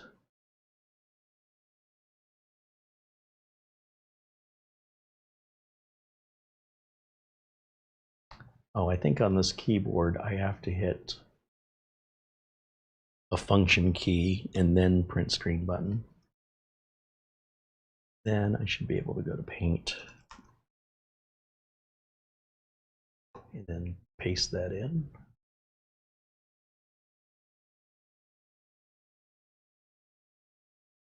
Am I doing something wrong? Oh, there it is. And then we'll save the temperatures and Cinebench scores all on one screen like that. Choose a JPEG. We'll go to the desktop again. And we'll call it Cinebench.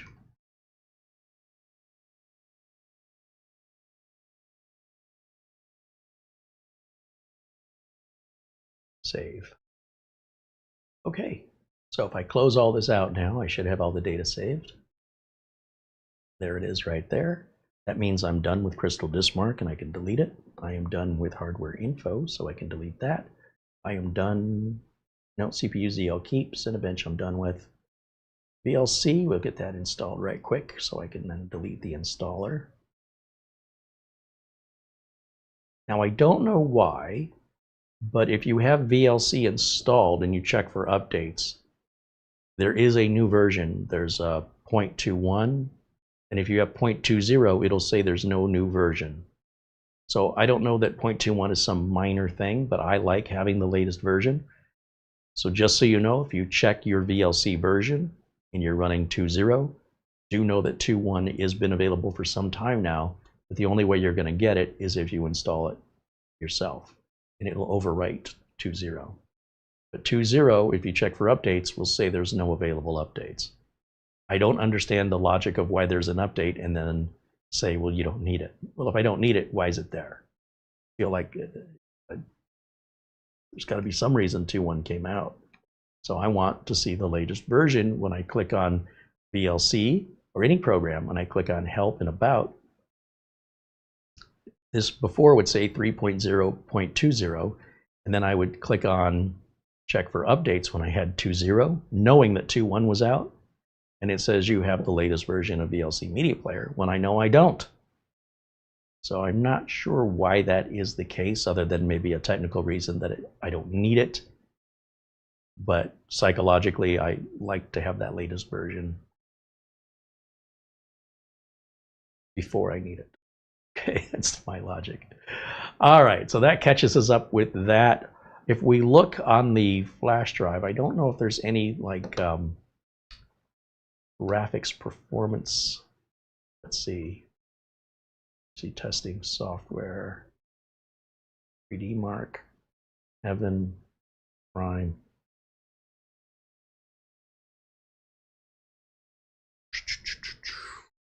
Is it superposition we were using? I can't remember anymore. It's been a while since I've run any of these graphics tests. I know there's some newer ones out there that are a bit more intensive. I'm just trying to load this off the flash drive, so it might take it a second versus, you know, copying the installer to the local drive.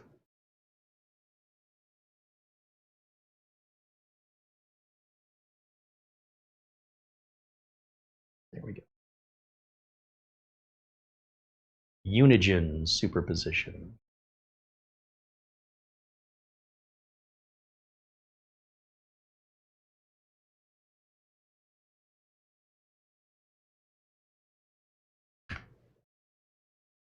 Other questions you have about the unit or that you're curious about? Remember, with the fingerprint reader on here, you can use that instead of passwords. You'll still have a password, but instead of having to enter the password all the time, you just scan it with your scan your fingerprint, and it'll let you in. These are referred to as passkeys using the Windows Hello system. Google uses it as well, and hopefully smaller sites, places where you log in, will also start adapting the passkeys. They're way more secure, way more secure. So if you're wondering what a passkey is or why you're seeing, especially on Google and Microsoft products, there's also somebody else who's doing it. Apple. The big companies are kind of leading the way here, but the smaller companies and forums and places where you sign with passwords, we will eventually all get to everybody will get to passkeys because it's just so much better all the way around. It's superior. You're pretty much using it on a cell phone right now anyway. All right, let's launch superposition. Let's benchmark. I'm leaving everything at default values here. And by running a benchmark that we've run 2 or 3 years ago, that enables us to look at our benchmark scores.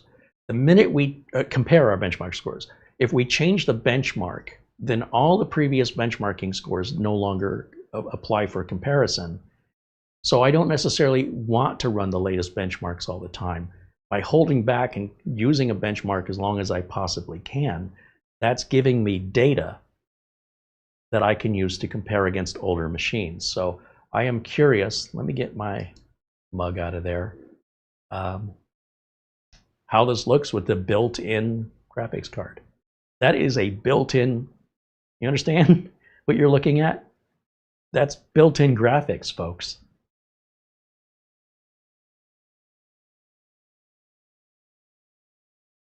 Just give it a little more time and nobody will have a discrete graphics card again, because they're getting so good. Our friend Buster's checking out for the evening. Hey, Buster, thanks for hanging out with us today.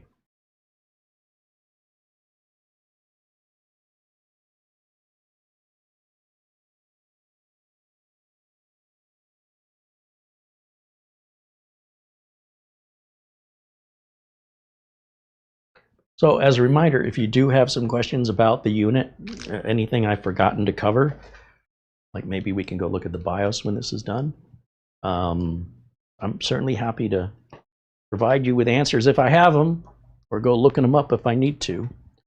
I'm kind of walking away to get a cold Gatorade since we're full screen on the superposition benchmark.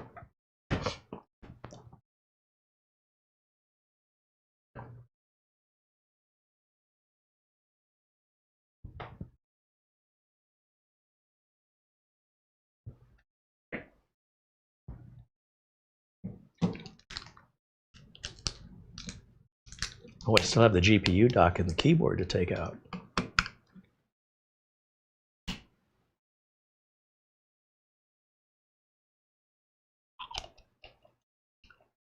Wuda in the chat says he's got an AI X1 Pro that came with a 2 terabyte ADATA 900 NVMe drive. Cool. All right. I imagine that if they get a better price or have a low inventory, they can't stop production and stop shipping. They have to find another provider. So that's probably why you got a different version than me. That would be my guess. Unless you got a bare bones and that's something you put in and you're just playing with me.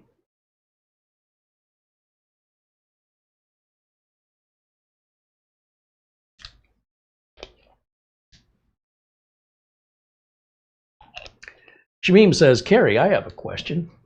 All right. Oh, there's our score. Hold on, let me answer Shamim's question here.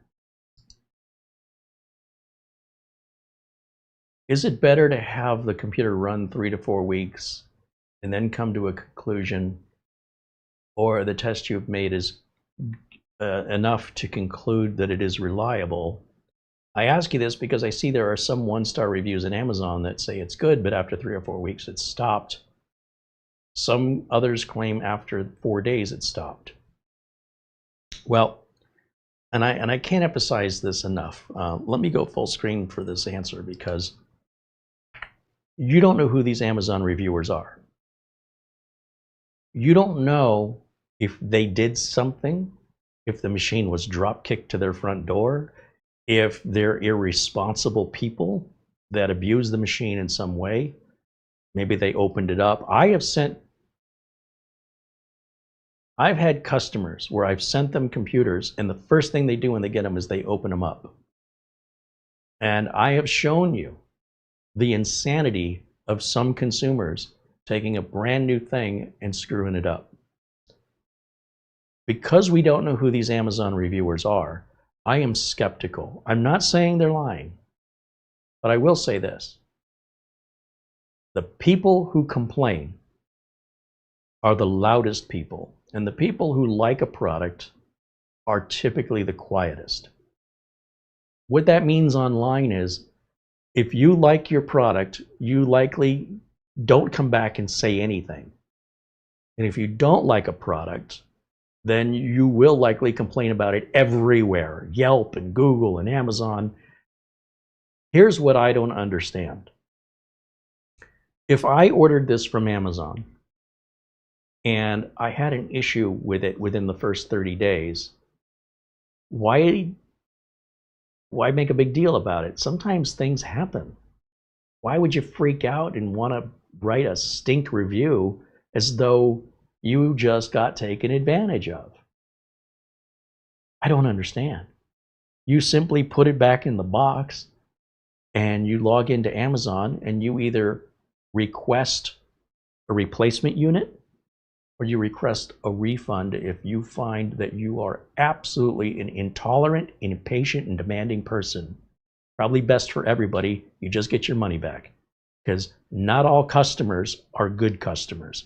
Some customers can put a business out of business if the business allows it. So you have customers that cause their own problems, they cause problems for the company, and if you don't shut them down and just say, look, we're not selling you anything anymore, if you keep letting that customer dictate to you and they keep damaging your product or blaming you for the damage they're causing, that is having customers like that is dangerous for a business, especially if you're not making much profit. Now, if the customer is buying a Rolls Royce and there's a lot of profit to be made in that, then there's a lot more abuse that can be tolerable financially from the company to make it worth their while to keep that customer happy. But if what we're selling, there's a profit margin like this, and the customer's expectations are like this, that does not represent the average customer. Many of the reviews that I see on Amazon that are negative are from complete disassociated, delusioned individuals who have no basis of proper expectation. And the nastier the review is, especially when there's a mix of reviews, right? I want to see 1-star reviews. In fact, if I see a product that has no negative reviews, I'm skeptical that all the positive reviews are fake. It's too good to be true. If I see a handful of really nasty 1-star reviews, when they could have returned the product within 30 days for free, and they're complaining about something that happened within the first 30 days, what's the problem? It couldn't be any more hassle-free to send it back and ask for a replacement or a refund. What would justify that level of rage?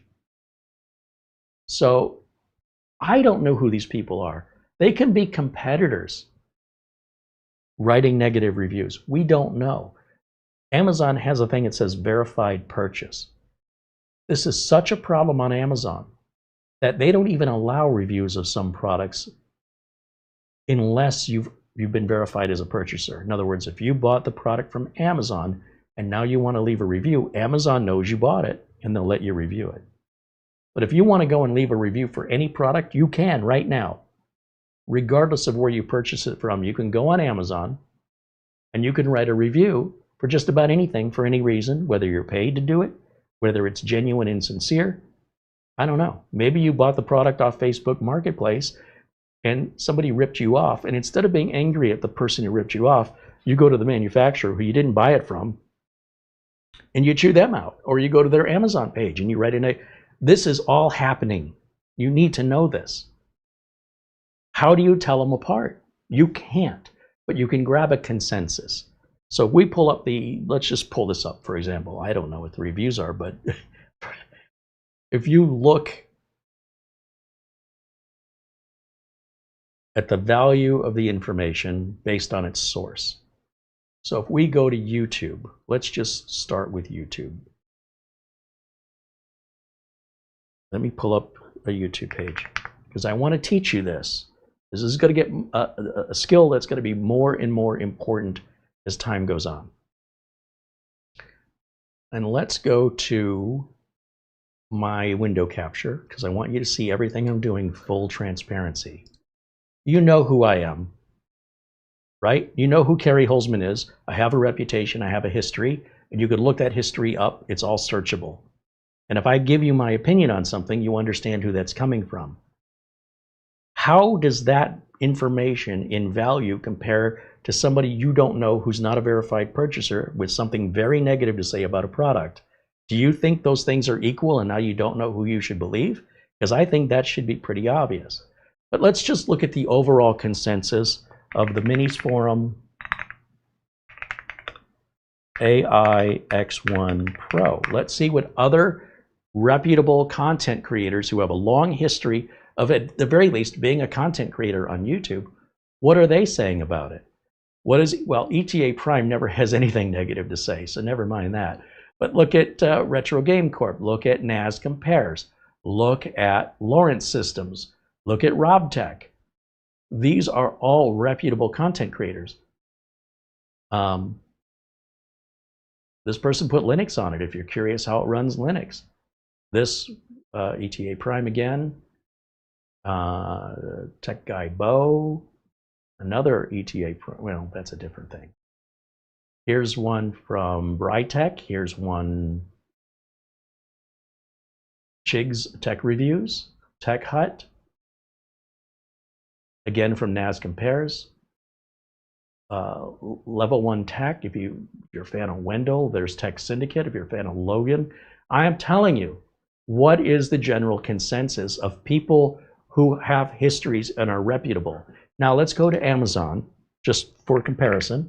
Let's just jump over to Amazon and let's take a look at the AI X1 Pro. And we'll click on that one because I think that's basically the one we've got here. And we look under reviews. Now, one thing you need to understand with Amazon reviews, this page, this single Amazon page has 1, 2, 3, 4, 5, 6, 7 products on it. So when you're reading the reviews, which product is the review for out of the 7 listed here? It's your responsibility to understand what the review was for and who wrote it to understand the value of that review. So there's 153 ratings on this. And if you don't look at the reviews and you just look at the chart, it shows an average of 4.1 out of 5. If it was 5 out of 5, there's probably only 3 reviews, right? Or if it's 5 out of 5 with 50 reviews, something's fishy. Because there's too many nutcases and unreasonable people in our world now that they would not be immune from being, getting involved in, having their unrealistic expectations met or their intolerance. So when we look at the reviews, it starts by listing top reviews, the most valuable.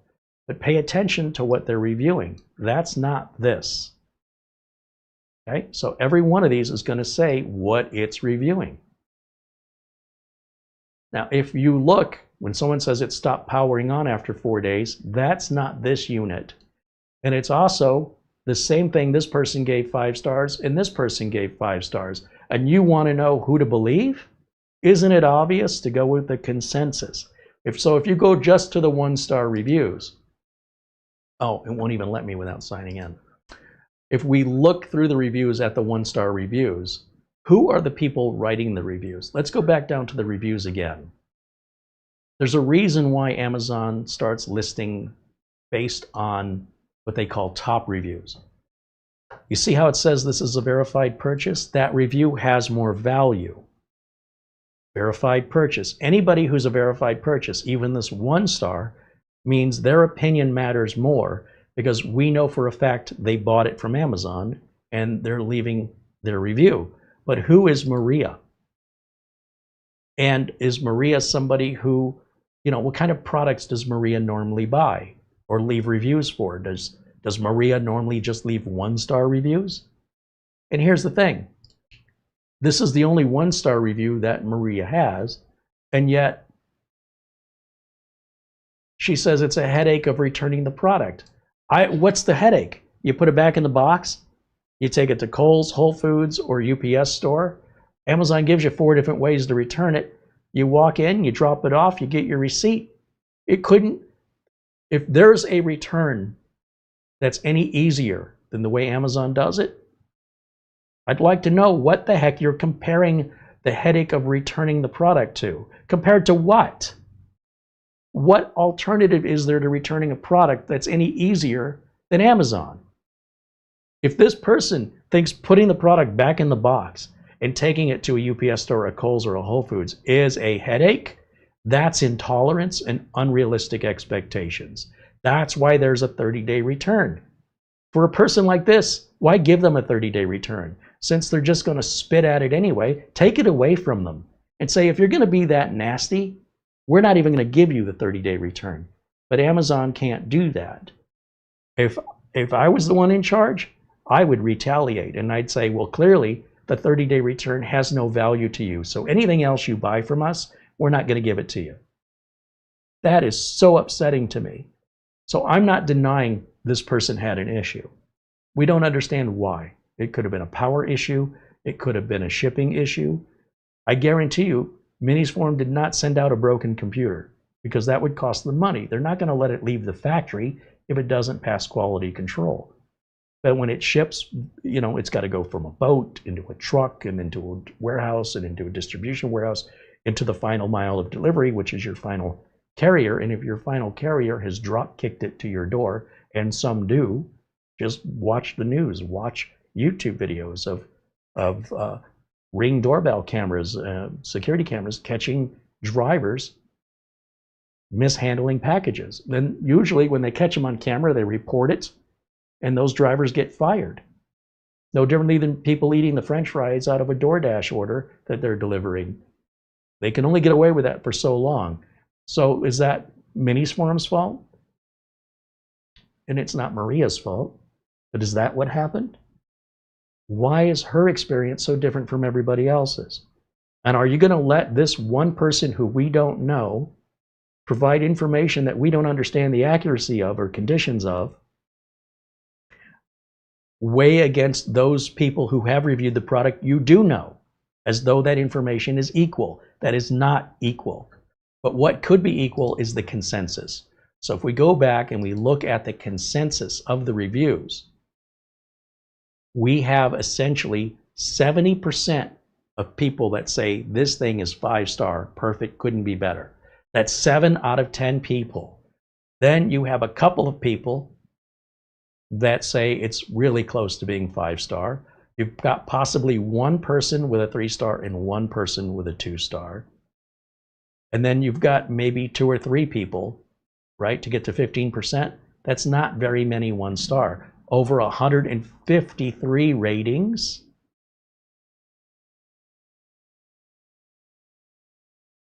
And if it was 100%, again, I would be very suspicious. That ain't right. Nothing's 100%. So no, I don't need to run a machine for 30 days. If the machine works, it's likely going to work for many, many years. Once I do my Windows updates and run my tests on it, when have you ever seen that any different here on this channel? You have a library of videos going back to 2008 available to you with product reviews, including the original Intel NUC review that I did in April of 2013. That machine still works today. But do you think I left a review to write about how the machine works 13 years later? I can't. There's no product page there anymore. They don't make it. They haven't made it in 10 years. So I can't go back. And then who would that benefit anyway? Somebody buying it 13 years old? Not with tech. It's very perishable. So I would far believe a YouTube content creator, especially a popular one, and again, I'd get a consensus, not just one content creator. What are the content creators in general saying about a specific product? And then weigh the value of that information for your expectations. So it's a great question, and I'm glad you asked it. And to me, it's a no-brainer. To me, it's really simple. Are they a verified purchase? What's the consensus? And who are they? And that's the problem I have with the internet when you go online to look for information and you can't identify the source. Somebody named 007 Hot Rod on Reddit said, who are they? Who cares what they said? They can't even tell you their real name? That's a red flag in my book. That doesn't mean the information's worthless, but it's about this close to worthless. I'm like, okay, sure. I'll possibly, but I'm not going to be all in. No, I got to know who you are and understand where your perspective is coming from. Because anybody can write anything at any time and make any claim they want. Nothing's stopping them and nobody's policing it. If you want to go right now and write a review on this unit, even though you never bought one and never owned one, Amazon will let you. Whether it's good or bad, doesn't matter. What matters is if you have the verified purchase. But nothing stops any of you for most Amazon products. Sometimes it's so bad, where there's so much abuse happening in the reviews on Amazon, that Amazon says you cannot leave a review on this product because there's been too many suspicious reviews lately. So unless you're a verified purchaser, you can't review it. I think that should be the rule 100%. You bought a machine from somewhere else and now you want to complain about it over here. That should not be allowed. That's my opinion. I would shut that down and say, if you have not purchased this from Amazon, you cannot leave the review on Amazon. But right now, Amazon only shuts it down when they're auto-detecting essentially suspicious reviews starting to happen on a product that are all positive or all negative. So it could be an attack from a competitor, or it could be that the company's, getting some suspicious positive reviews from there are companies that'll leave you positive reviews. You pay them the money. And Amazon's pretty quick to catch on to that. Okay, got that out of my system.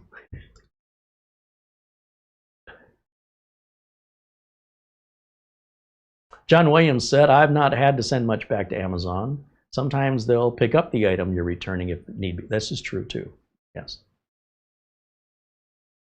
Shamim says, thank you for your detailed answer. It's very kind of you. You always answer my question. Well, I appreciate you asking. I like your questions. So if I come across quite passionate about what to me is very easy, and I'm trying to simplify it so that you don't have to worry about that kind of thing, if you know what to look for, it should become very obvious to you as it is to me. And I'm just trying to convey that that's how I do it. That's how I get confidence or lack of confidence. These are the key items I'm looking for. And I think especially with the advent of AI, this skill is going to become more and more required as it starts getting harder and harder to tell what's real from what's fake. The Minisforum keyboard, let's get this real quick. I think I've shown this before, but it's been a while. The fact that it's sitting in the box might send the wrong message that I don't like it. I really like this keyboard a lot. This is a little documentation. There's a keycap puller, a couple tools there for replacing the switches and the keys. You'll often see that on higher end keyboards. This is a $100 keyboard. This is how it's packaged.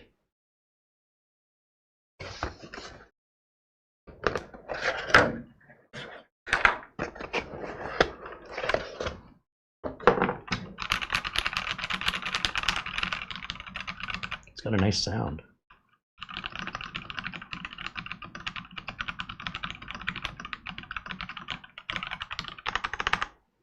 Only 2,700 typos in that statement I just typed out. If we go to the close-up camera, maybe I can give you guys a closer view without having to walk up to the camera.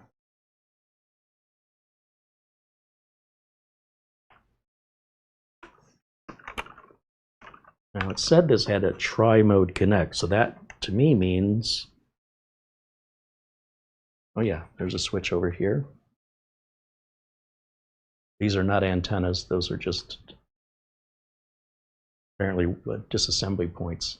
That's what it looks like, some kind of tool you would put in there. It says USB or 2.4 gig wireless. So I only see two modes. I don't see Bluetooth. By the way, I'm okay with that. There's a button here. What does that do? Oh, we got RGB happening, folks. Where's this button? How did I do that? Is it this button on the side? Or is that just a plug? I don't even know. I don't know what this is for. Probably could read the directions. Usually to control RGB on keyboards like this, it's a function button. And yeah, we've got function right here. And then usually left and right involves speed of the RGB. Up and down is usually brightness, or I've got them backwards. And then sometimes like backspace, or you can usually change the patterns, but each manufacturer tends to do a little different. Oh, and it does show Bluetooth up here. I see the Bluetooth 1, 2, and 3, so you can pair this with 3 different computers. You do function 1 for computer 1, 2, and 3. So Bluetooth is there. I'm not a fan of Bluetooth. The delete key seems to do something. Oh, that's changing our mode. Guess I should stand over here when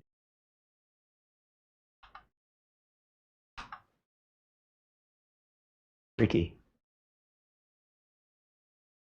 All right, so it's got all the different modes. It's all the standard kind of routine thing we see from RGB keyboards. And obviously we're running on the batteries that haven't been charged in forever. And it's still got a charge on it, which is impressive. We can also hardwire it with a USB cable that is also in the box.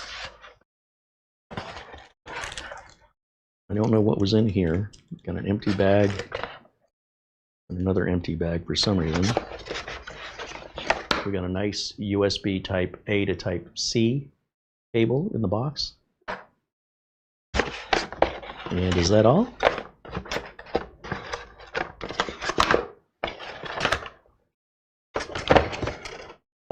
Well, it's gotta have a dongle, doesn't it?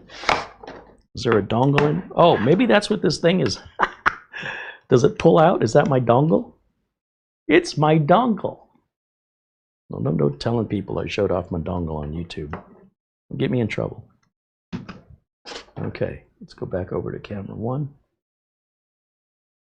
And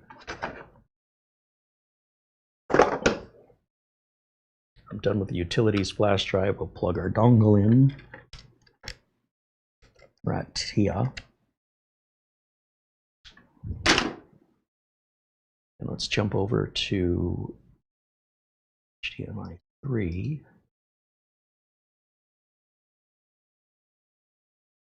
And let's do snip SNIP snipping tool, new. And let's grab a screenshot of this. Save that under Paint, File.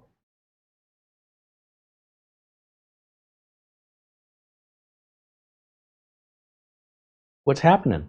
I was just going to say, I think that keyboard would look really nice with the Pro Art. Oh, you're going to steal my keyboard? I might. It might look really nice with a Minisforum computer, too. Well, this is just a 75% keyboard. You're not going to get your numeric keypad. I don't know if you use that. I think you do. All the time. Yeah, then you're not going to like this. Let's see. This is a gaming keyboard, too, by the way. And that new Doom game is out, so you might need to pair those together. This is superposition.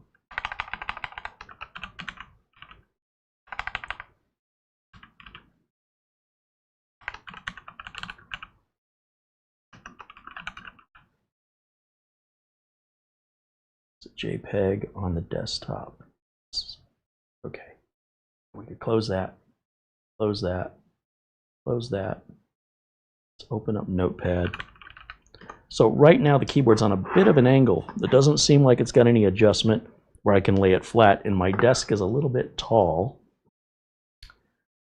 So let's try this. Let's go over here.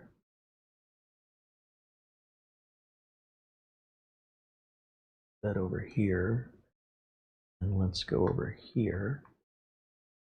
Move that a little lower like so. Okay. Okay.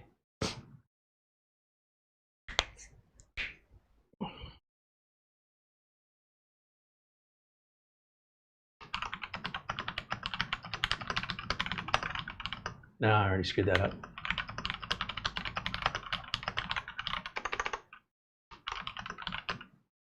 Screwed that up. I mean, so my typing teacher back in the day would have scolded me for this, but I'm going to keep my hand on home row. It's still not properly ergonomic here.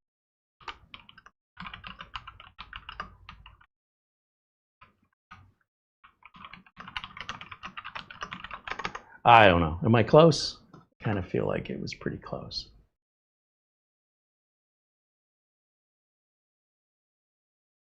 See how I did.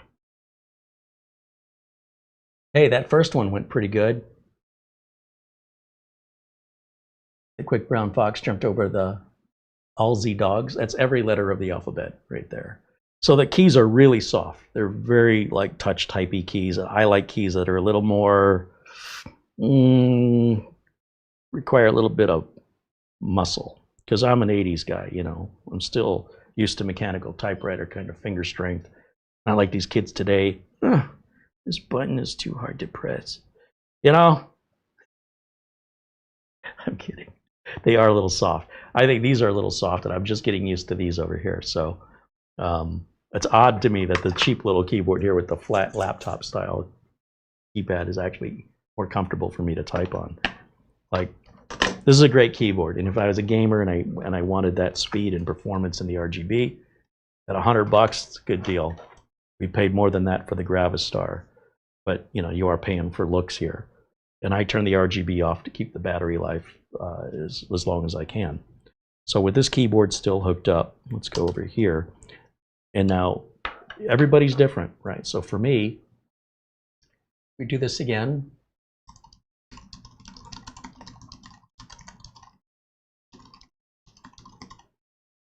No, I'm way off. Let's do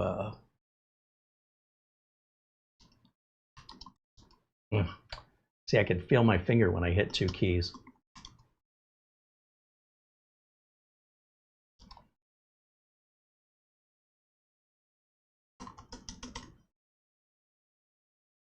So close. It was a fix and not a fox. And I didn't press the E hard enough on the. All right. Well, there you go. 34 years of typing. But when it comes to how things feel, it's a keyboard. It comes to how things sound, headphones, speakers.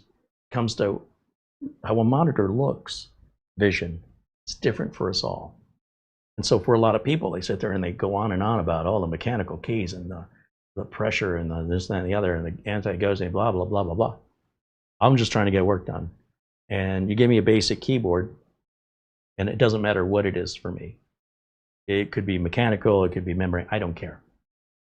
Let me sit with that keyboard for a couple of weeks, and I'm already used to it. I'm old school. I adapt to the tech. I don't expect the tech to adapt to me, which I hear a lot of younger people expecting the tech to adapt to. And perhaps tech should work to adapt to you. But that also means you're not gaining any skill. You're just continuing in your ways and letting the technology make up for your handicaps, as we would call it in golf. I don't know. I should be able to go to any keyboard and type on it relatively proficiently. But if you have something that's accommodating your needs, then that's the only keyboard you're going to be proficient on. So that's why I think it's a better talent to be able to just adapt to the tech, because the tech will not always adapt to you given the situation. And depending on what you do for a living as a tech, I work on other people's keyboards. Everybody's got all different keyboards. Sorry, it's going to take me longer. I'm not used to your keyboard. Oh, you've got a trackpad instead of a mouse. Oh, no. I don't care. I'm proficient in all of it. It's just a question of what's more comfortable for me. But that doesn't matter. Now, when it comes to graphics, see if we can get this done here before the end of the day, huh, Carrie? Let's close this out. And take a look at the BIOS real quick while I'm thinking about it, because I know I'm going to forget. So we're going to just cheat a little bit here, and we're going to reboot into the BIOS by going to Windows Update, under Recovery, or sorry, Advanced Options, then Recovery, and then Restart Now for the Advanced Startup menu. When it restarts, it's going to ask us some questions. Want to do this or that? And it'll lead us to restarting into the BIOS without having to press any buttons. It'll just automatically do it here. First, we have some question.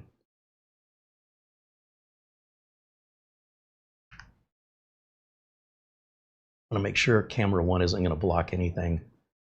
Looks like we're okay. So we're going to do troubleshoot, and then we're going to say advanced, and then we're going to say UEFI firmware and restart. So now when it reboots, it's going to take us right into the BIOS.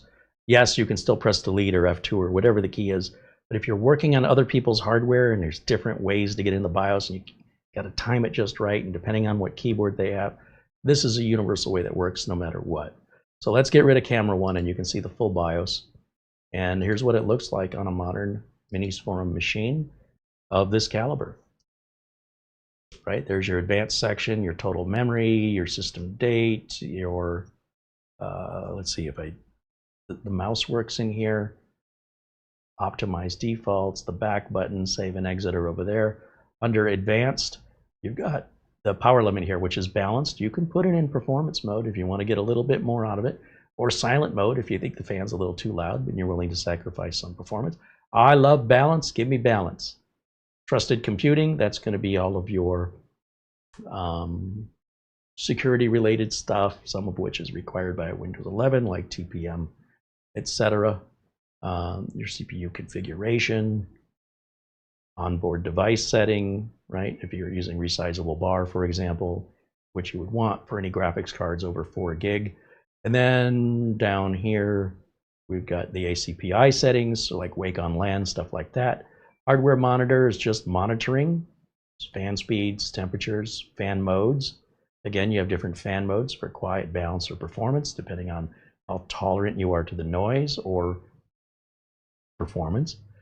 Network stack, I don't really do anything in here. That's for a UEFI network stack if we're booting from the network. The CBS, I forget what that stands for, but we've got CPU common options, including C states, which is like power control and performance boosting. NB-IO is some kind of I/O, I don't know. Graphics, audio, whatever PSPP is. I just leave all this alone. What happens if it loses power? Do you want it to stay off or do you want it to come back on in a power outage situation? I usually like it to stay off, but if it were a server or a remote machine, you'd want that to fire back up, or you'd have to get in the car, drive all the way over to where the machine is and hit the power button, which would suck. Smart shift control, what is that? Not sure. Security, this is where you set secure boot mode as well as any administrative passwords if you want to set that. Under the boot options, of course, you have what's called quiet boot, and then your boot order is all in here, and your NVMe, if you have multiple NVMe drives, we only have the one, and then save and exit. So we're not doing any changes here, so we'll discard and exit. What's happening, Mara? Check your email. Oh, email time.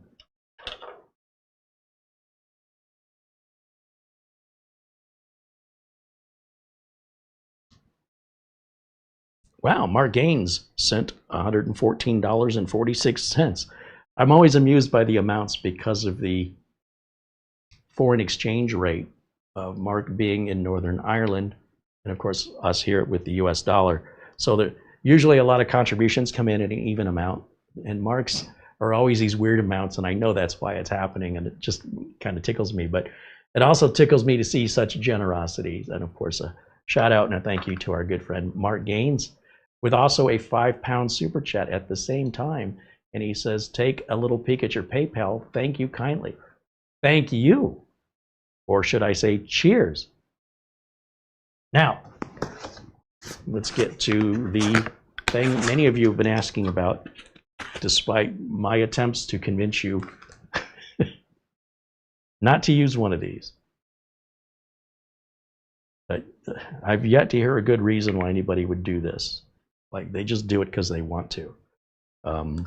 We have an Oculink cable in the box. We have some kind of a bracket, probably to stabilize a graphics card from falling out, and some screws, which I imagine are related to the bracket. Now, this is the same price as that keyboard. It's $100. It's a pretty good deal for $100.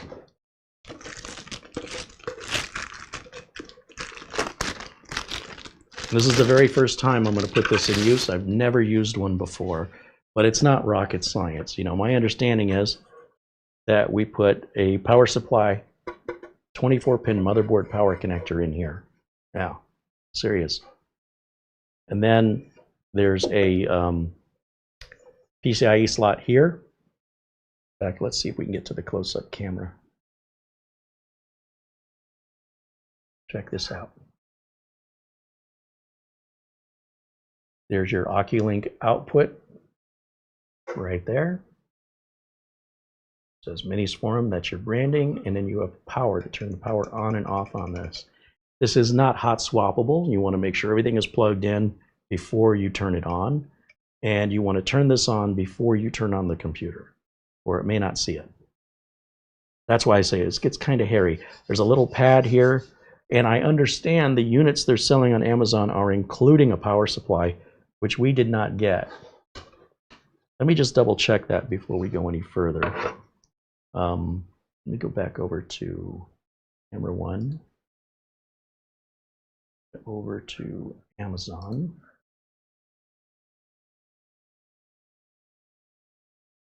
And you'll notice the Amazon site shows the PC we're working on with that little stand on it right there.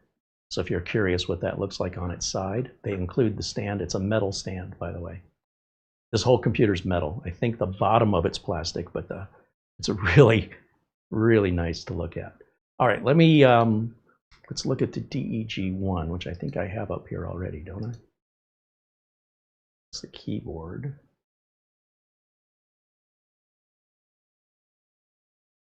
Yeah, so I guess we got the champagne color.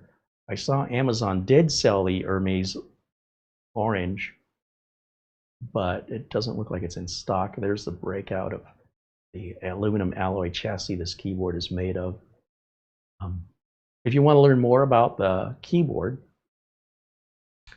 certainly check out the links. I've got the link to this page in the video notes below today's video.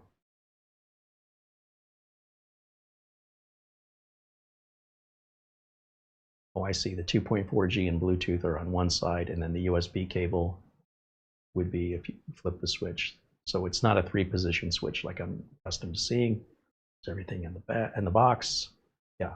All right. So getting back to the DEG, it says it's PCIe times 16, but then it says times 4. So I think what that means is you can put a times 16.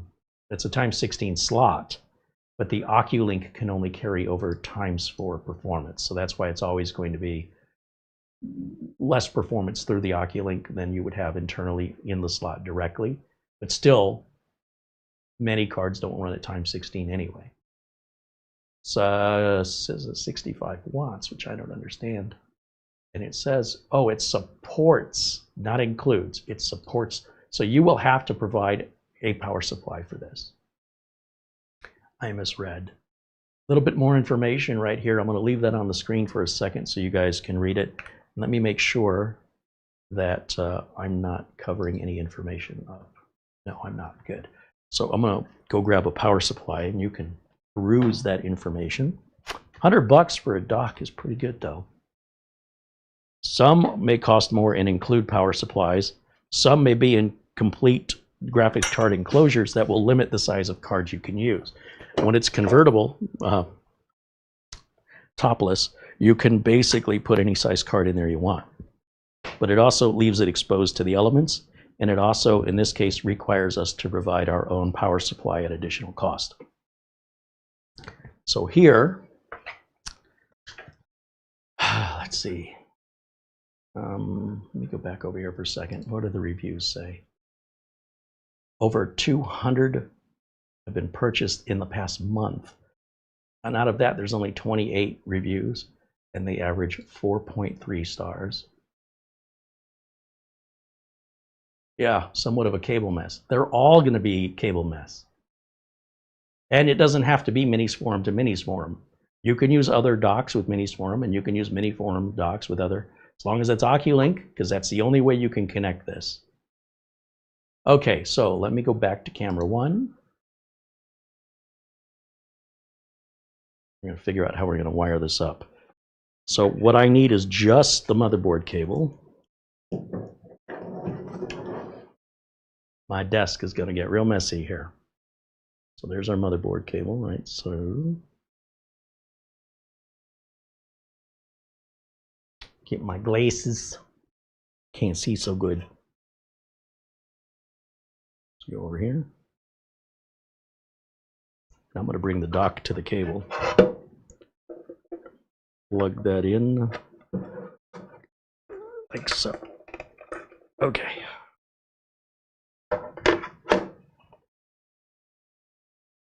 I think it's saying it's 65 watts to this adapter. So if you're running a graphics card that uses PCIe power, PCIe can deliver on most motherboards 75 watts. So when you're adding power cables in addition to your video card, you still have to do that here. So let me grab, we've got something laying around here, something massive and over the top, just to make an extreme example out of this. We'll grab the graphics card that Mara was using in the helicopter build. This is an RTX 3080, which is gigantic. It's as big as my head.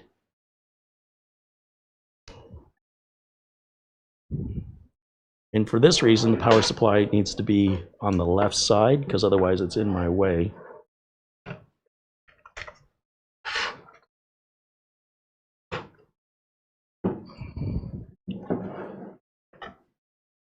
This is why we're doing everything with power off. Cannot emphasize that enough.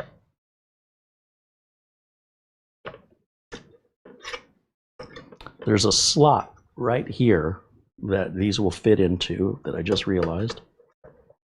And then there's no locking mechanism. So I suspect what this is for is this is a bracket to help secure this in place. But I mean, it's already exposed anyway, so I'm not exactly sure how secure you're going to make it. And where I'm guessing this goes,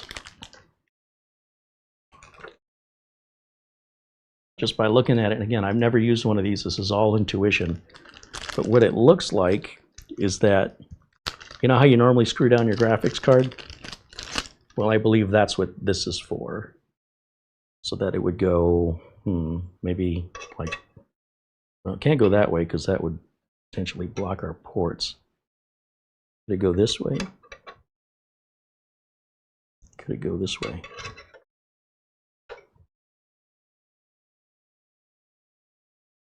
This area, right, the padded area, that's where you're supposed to put your graphics card. So maybe it's for the graphics card. That's where they want you to put your power supply, is on the padded area like this. So maybe this is just to hold the power supply in. So then you would put this piece in.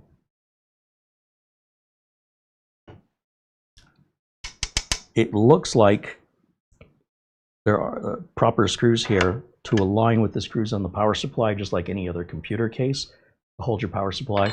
And then that's what these screws are for. And then this bracket, I want to say,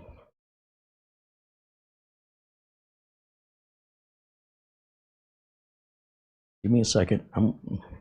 I know I can look at the documentation. I just want to see if my intuition will kick in here.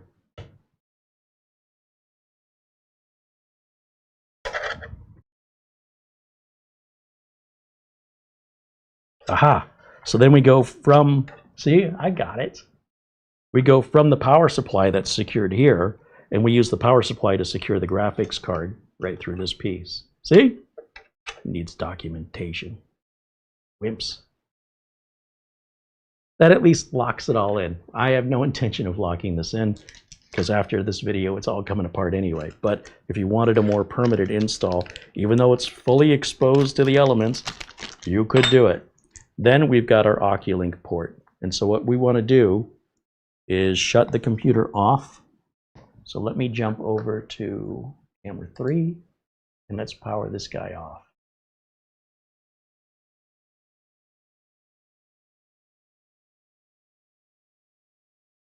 Okay, back over to camera 1.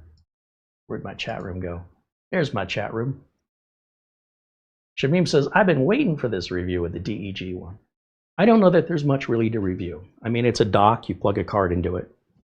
What else is it going to do? they're all kind of the same. If it's Oculink, then it's Oculink. If it's, you know, Thunderbolt, I mean, I don't expect them to run any differently. So it's really a question of price and overall design and personal preference.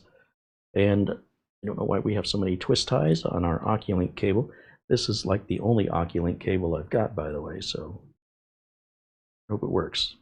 Oculink cable's pretty short, but it's only running from the graphics card to the Mini. And it's okay that we can put this on the Mini PC. We don't have to worry about blocking any air vents on the top. It does have air vents on the sides and bottom, and you definitely want to make sure that you're not blocking those on a machine of this caliber. So, before I put power to this thing, let me turn it, I suppose, that way. Grab my Oculink cable, and that's going to go right here. It only goes in one way. There's a release mechanism. I don't know if camera 2 is going to make this view any better or not, but let's try it. Okay, so that goes in there. And then the other end of this cable, that's going to go in the back of our Mini PC. It clearly says Oculink. And seem to be struggling a little bit here. Let me see. On this one, the clip is up on top, so I'm assuming the release mechanism stays on the top. And now that I can see it, maybe I can align it better, because it did not want to fit in there before.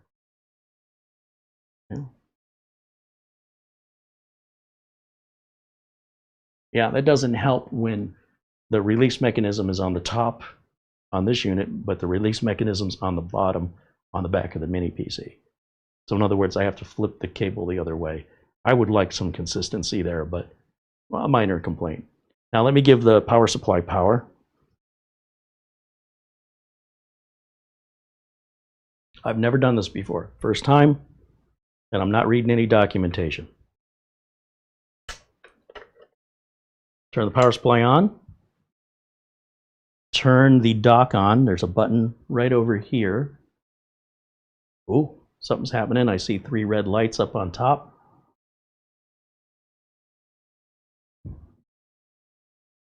The Mini PC remains off. It's not like one wakes up the other one. The order of these events is very important, is my understanding. And let's turn the Mini PC on.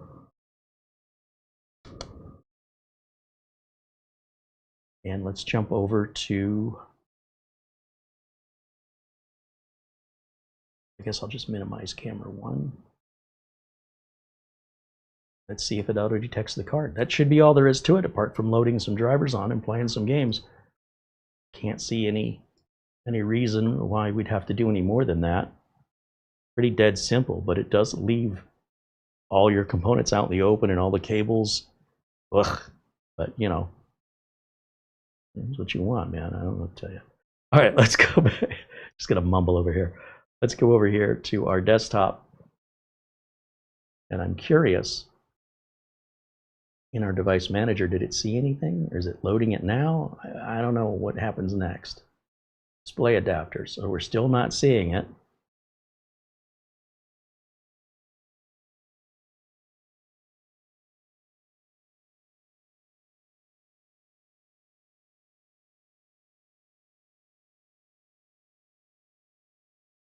Let me go over here. I like to turn these options off. And I want to see these other system tray icons. I don't want that one, but I pretty much want everything else. I don't need VLC, but I do want that. I do want that, and I do want that to always be visible. So there must be some step we're missing here.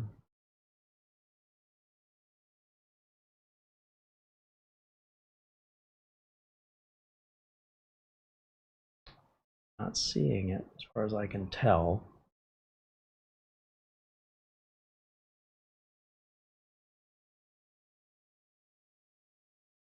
What am I missing?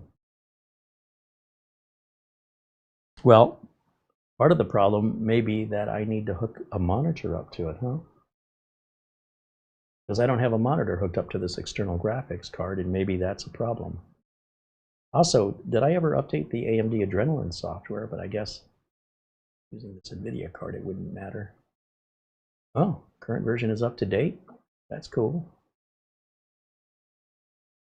I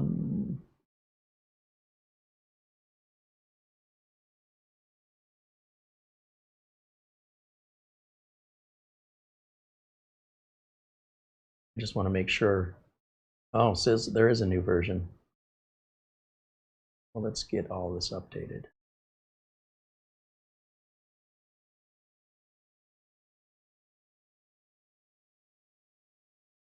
All right, while we're waiting on that, let me take a look in the chat room. Maybe somebody's shouting at me that I'm missing a step here. Oh, do I need to power the graphics card? Yes, I do. I was in such a hurry, I didn't do that. So, thank you for pointing that out. There needs to be 3 8-pin power adapters on this honker of a graphics card, and I was too overzealous. I meant to plug them in, and then I forgot. Sharp eye. I also probably need to plug a video output onto this card, too. Whoopsie. So that explains why I didn't see it. Thank you, Fox Voyager, for pointing that out. I want to let this installation, this update for the AMD drivers install. Let that complete, and then I'm going to shut the mini PC back down, and I'm going to shut this back down, the dock. And while I'm waiting, I can get my GPU power adapters unwrapped here.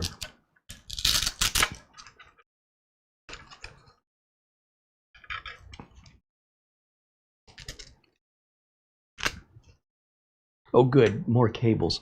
Don't do this. Don't plug anything in power-wise with the power on. All I'm doing is figuring out which cables I'm going to need, because I need 3 of these bad boys.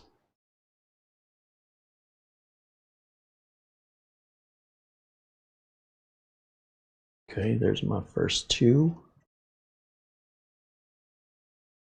That probably explains the red LEDs I pointed out.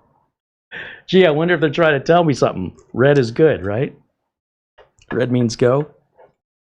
No? See, you don't need documentation if you just pay attention.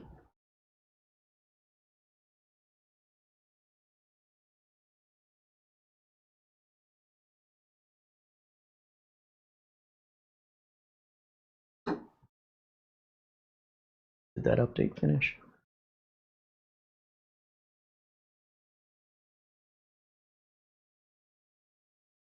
No, it's installing chipset drivers.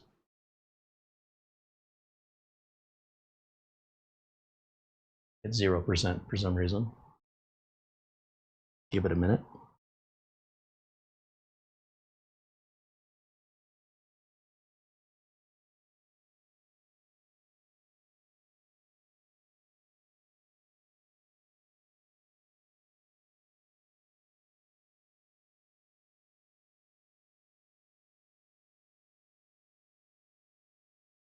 No idea why that's taking so long. I'm going to dismiss that while I'm waiting, and dismiss that. And we'll turn on that. And this wants the device security, which would require a reboot, so I'm going to handle that a little bit later. This delay seems excessive, and I wonder if it, for some reason, wants a reboot first, or, oh, I guess it went from 0% to done. All the more reason to not try and interrupt it like I was about to do. So it wants to restart for these drivers to take effect. So let's let it restart, and then we'll shut it back down, both the dock and the mini PC completely off. Let me plug my cables in and let me move my HDMI cable out. We'll see if we get any video. I think that'll be the great test right there, because clearly if we're getting video out, then the card is active, and then whatever test we run will have to go through that card versus the internal card. If it's going through the internal card, we'll never see it. So this should be an interesting test.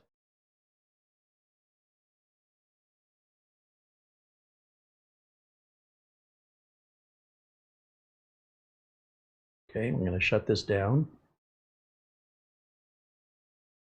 And we're going to come over to camera 1. We'll go back to full screen so you can watch what I'm doing. And power cables. So yeah, this wants 4 of these mamma jammas in here. Sorry, 3 4-pin mamma jammas. So a 1. So I want to turn this off.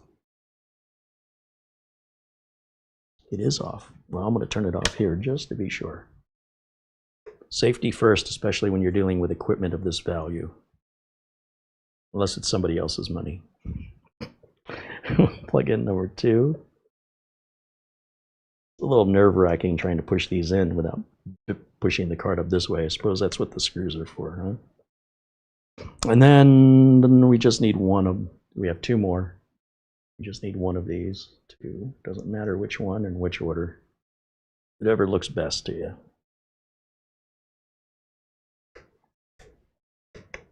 Okay. Card is sitting flat. Cables are all in. Power supply on. GPU dock on. Oh, that looks better, doesn't it? Now we'll turn the PC on right down here. Did I hit the power button? No, I hit the Copilot button. That's the power button on that side. Then let's go back to minimizing camera 1. What is happening over here? Anything at all? Oh! Wait a minute. I still screwed up. I still have the HDMI cable plugged into the mini PC, not plugged into our graphics card. I'm still overzealous. I'm so anxious. Just want to get this over with. That's all right. Let's see if it detects the card.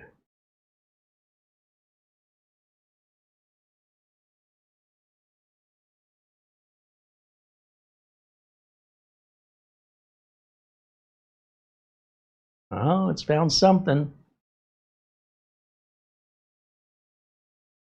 It's working on something. Still loading the AMD stuff down here. Some items at startup that load a little delayed. And what is the issue?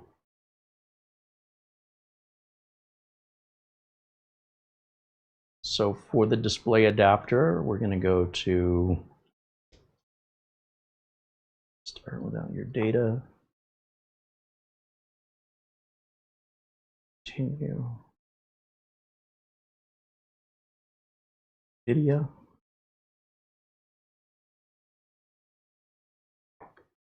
And we want drivers. Let me get rid of camera 1 so you can see everything I'm doing here.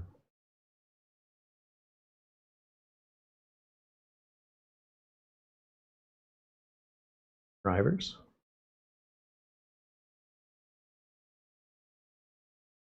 We want, what is this? An RTX 3080. So it's a GeForce. RTX 30 series. 3080. Here's 11. Find.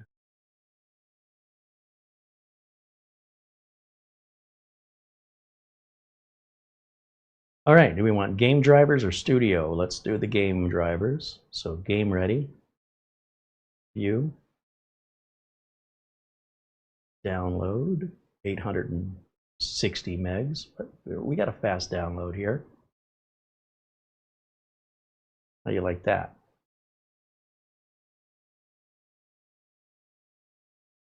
Open the file. Yes. Okay. Close all that.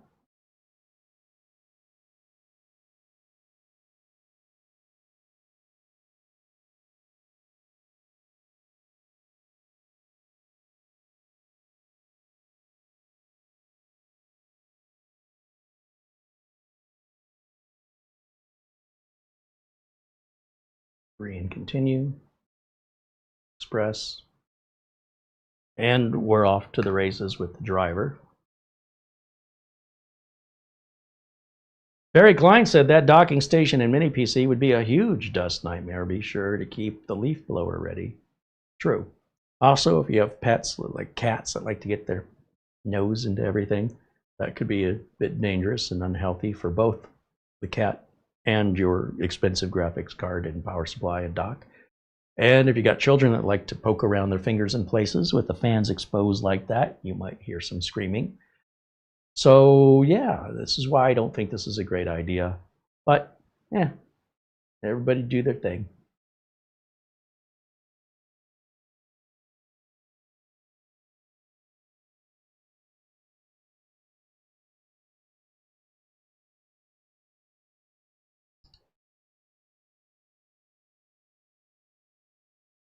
Donald said the manual has to be small. Yeah, I can't imagine there's much to it.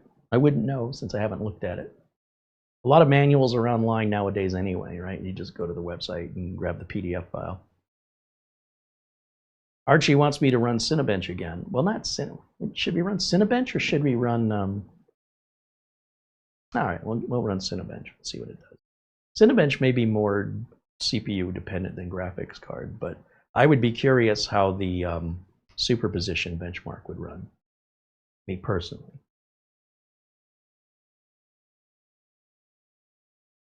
But I mean, we're already at 4 o'clock. We're 3 hours into today's video, and Cinebench is another 20 minutes. So that means earliest will be 4:30 that we wrap this up, which is it's fine. Didn't really want to go that long. A customer waiting for me to call them back. I've got some tools and equipment I need to pick up for the renovations to continue.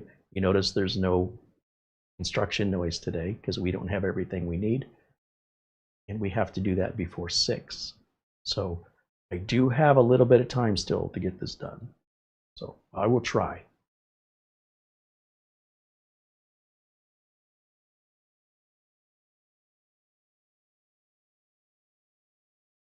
Okay. Go full screen over here again. Close.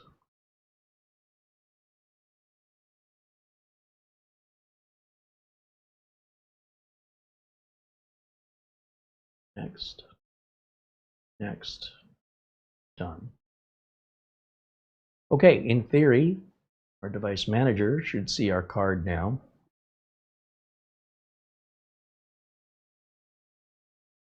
There it is.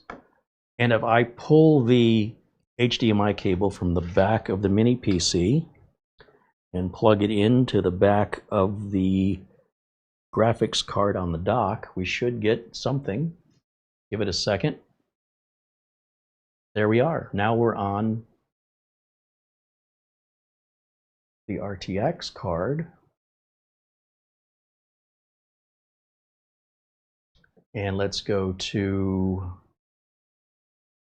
superposition first. Under the same settings.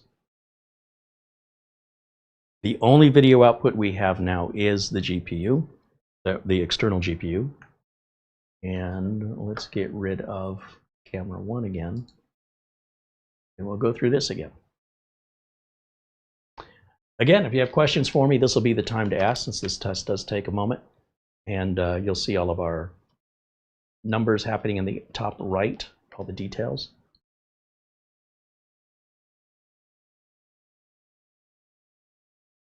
And then once this is done, we'll go ahead and run Cinebench, and then we'll wrap up today's video.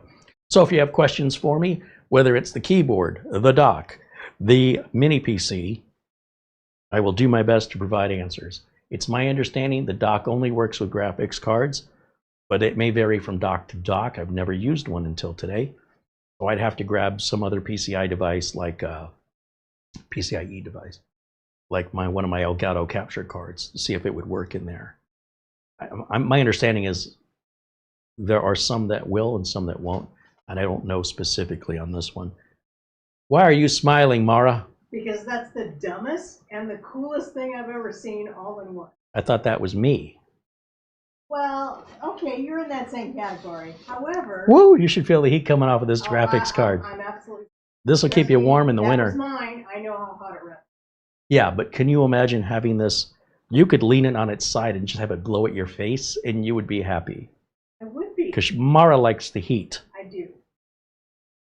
So again, the dumbest Come over here. and the coolest thing I have ever seen. Come watch the cables back here. Everybody's watching the benchmark. They can't see anyway. Just put your hand over the top of the video card. Yeah, it runs hot. Then you got heat coming out of the back I of the was power gaming supply. like crazy on this thing. And then you've got some heat coming out of the back of the mini PC. There. Ooh. That's going to warm a little room up. Nice. Yeah. This is perfect to use as my heat rock. You would love this. But again, it's the dumbest and the coolest thing I've ever seen, all in one. There you go. That's a... And you still have RGB. Right? Right? Yeah. Watch your step there. I know.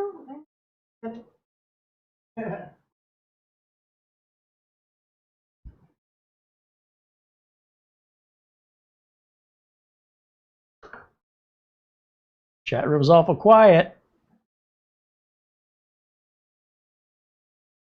Albert Hewson comes back as a supporter. Thank you, Albert.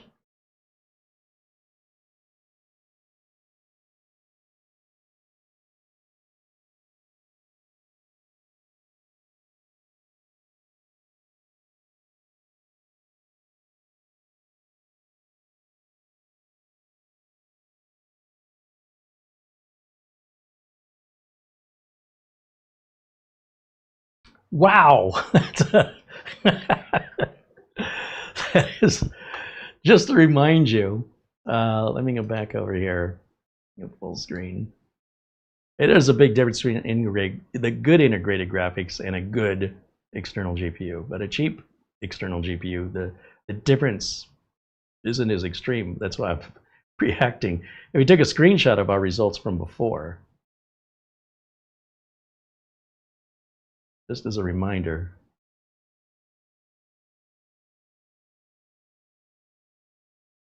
Can I move this where we can see it?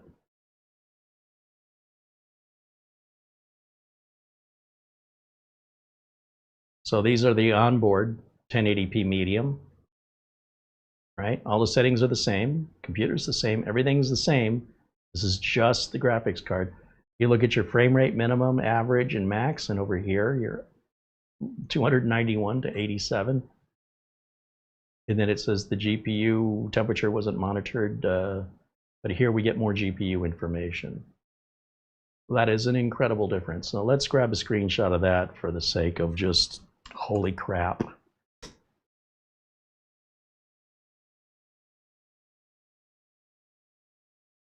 And we'll just grab that.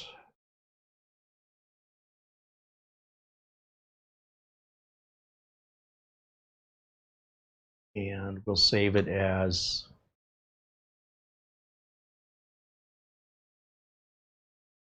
JPEG. We're going to call it superposition results RTX 3080. I know them apart.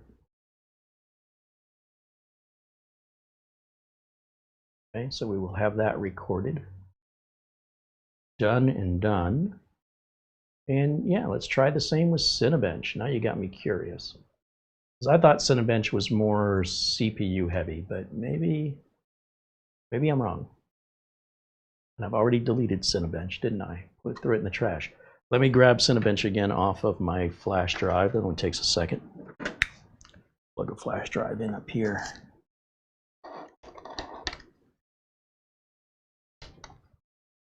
Thank goodness I have plenty of USB ports on this thing. Well, not plenty, but I have extras, let's just say. Not to mention the USB 4. What is this complaining about? Properties. Do we get some encryption going on here? Why is there a... What does that hazard want?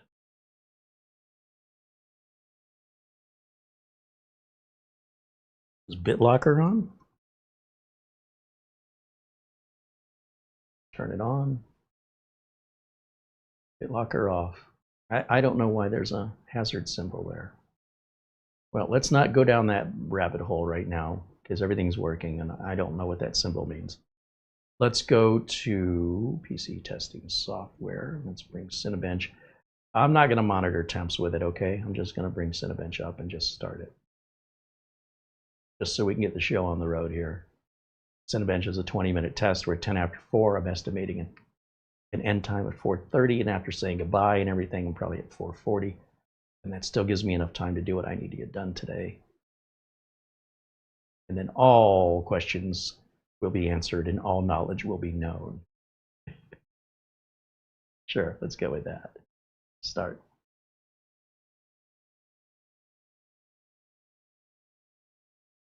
Does it tell us which graphics card? I think it doesn't have a choice. I think without an HDMI cable plugged in to the other card, it doesn't work.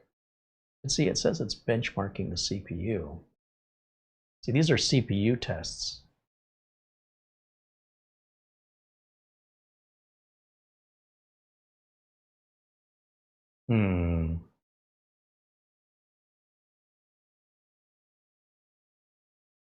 I don't think it's going to make any difference.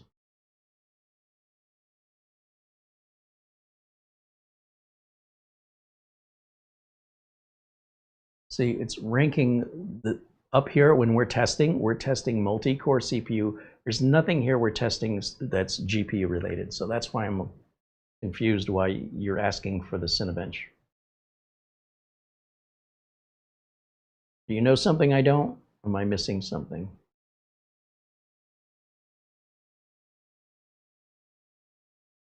Mark Gaines says, does Carrie does Minisforum offer a wall bracket for that PC?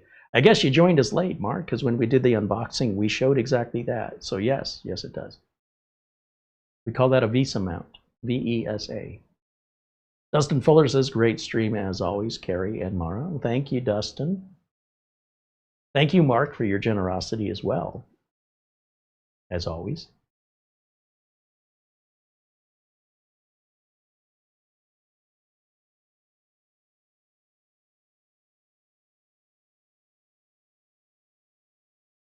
I can't really tell if this is performing any faster because it was performing fast before.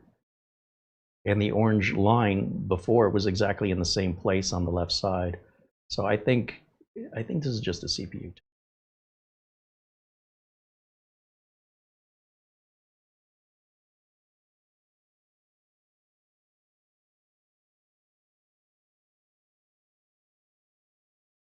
So I think we're going to stop this. Let me go full screen over here. I don't see the point in this.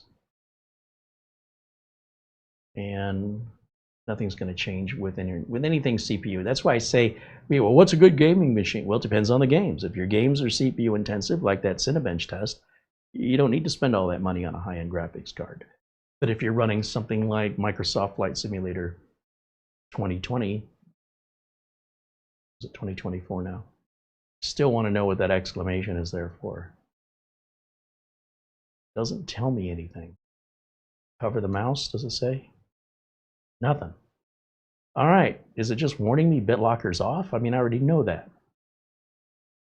We do have a couple other benchmarking programs. The one that I like, right over here, the AH Tech demo. I'm not sure that doesn't have prerequisites we also have to install. You know, that's a 4 gig file. That's a pretty big file. Of course, the old Heaven benchmark, you know, that's the old standby. Out of curiosity, we could run it, but it's going to smoke that. Guarantee this level of computing power was not available when that Heaven benchmark was created. But I'm sure it'll still measure it. It'll just, you know, be really big numbers. So this AH Tech demo may be more beneficial to like ray tracing testing and things like that. And it's going to install a bit slow because I'm pulling it directly off the flash drive. So bear with me for a second here.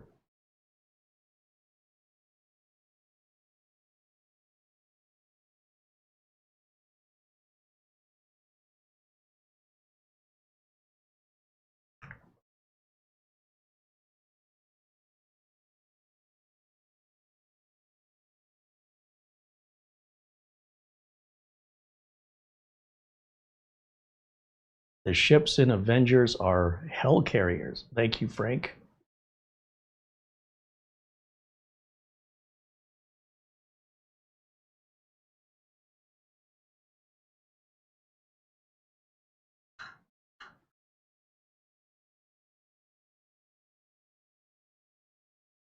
Select a language.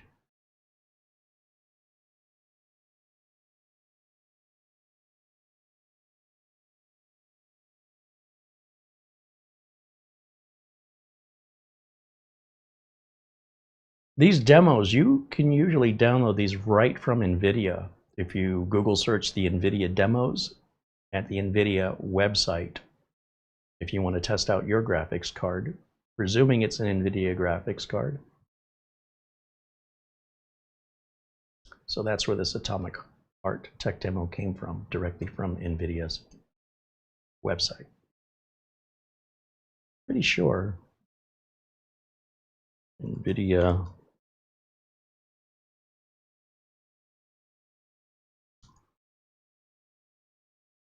graphics demo downloads.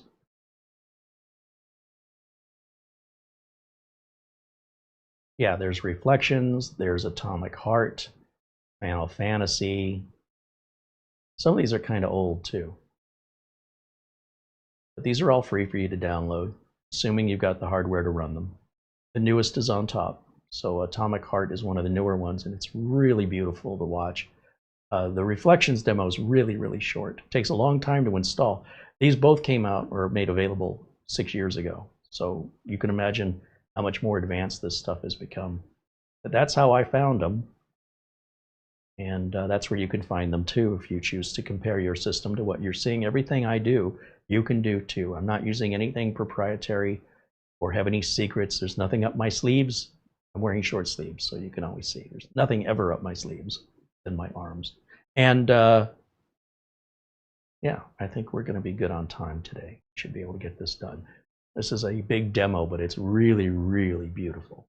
It's one of the most impressive computer-generated graphics I've ever seen, and I guess it comes from a game called Atomic Heart that I've never heard of, I guess. Or I'm just that old and out of touch that I don't know what I'm talking about. Maybe a little of both.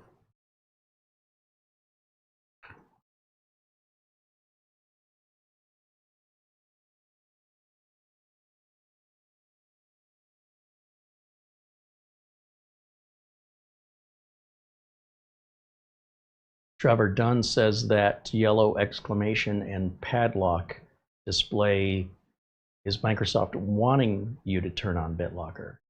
I don't recall ever seeing that displayed that way on any computer before. If I look here on the streamer, it doesn't show it here. Well, I'm waiting. I guess I can just Google how to disable hazard on C drive. To remove the yellow exclamation point and padlock icon from the C drive in Windows, you can try turning BitLocker on and then off. That's what I was going to do. Then I thought, no, that can take quite a few minutes to turn it on and then quite a few minutes to turn it off. So I'll do that. That's what I was going to do. So I'll do that later tonight after the show when I'm looking for something to do, I suppose, including putting all this hardware away. I'll do that later. You know, when the show's over, there's still a lot going on behind the scenes, guys. The magic cleanup elves don't come back and show up and put everything back in the box and put it where I can find it later. I have to do all this myself. I know. Break out the tiny violins, crocodile tears.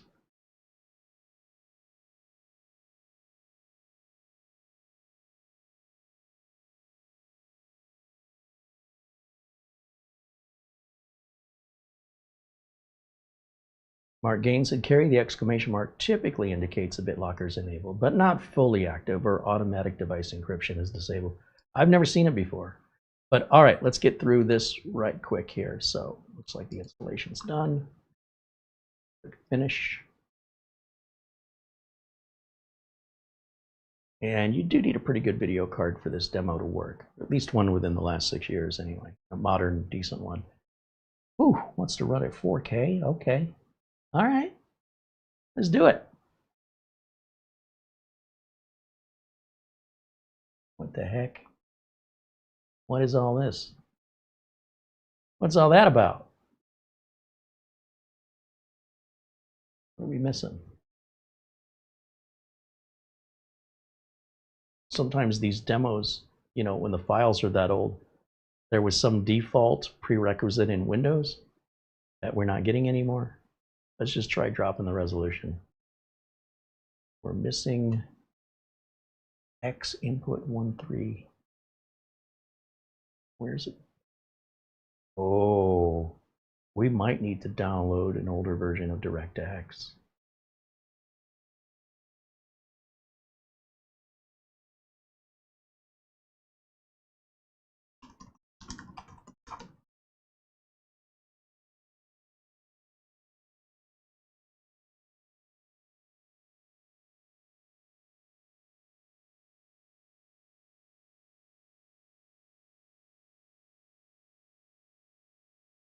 I don't want the Bing bar. Come on.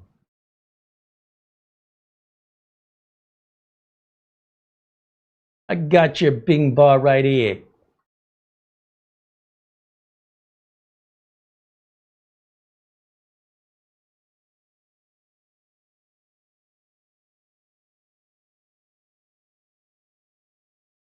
Yeah, we're off to the races. Is this what it wants? I don't know. I'm guessing.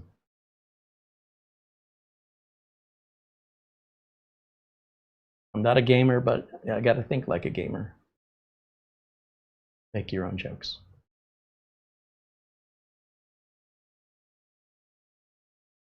Just trying to get past this level of the game. It's called getting the game to run. Fun game. Play it all the time. Well, getting something to work is the game. And if what I'm trying to get to work is the game, then that is the game of the game. Are you game? Game on.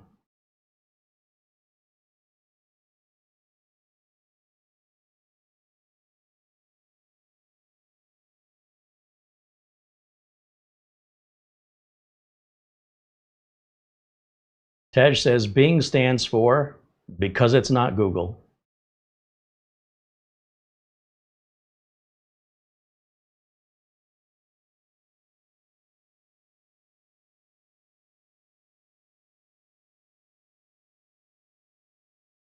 John Lewis says another great content video. Thank you. Thanks, John.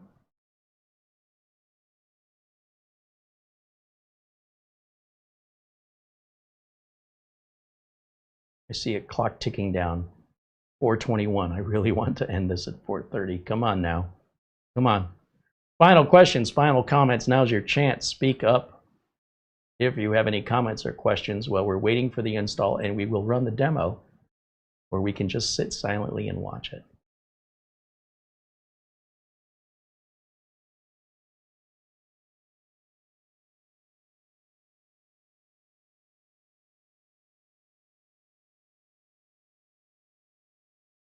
Assuming this fixes it.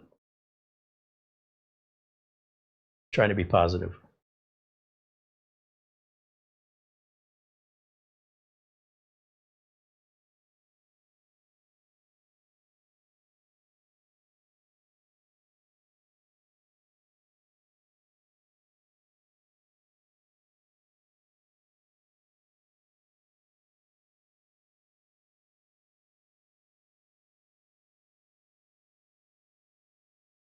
Okay. Let's try again.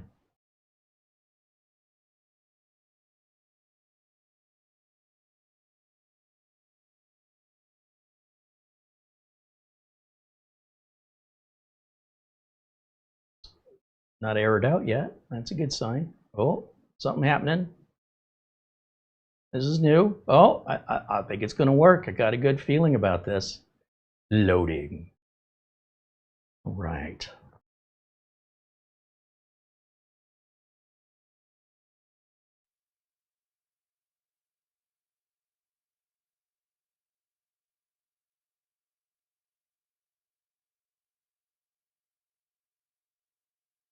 This is a big demo.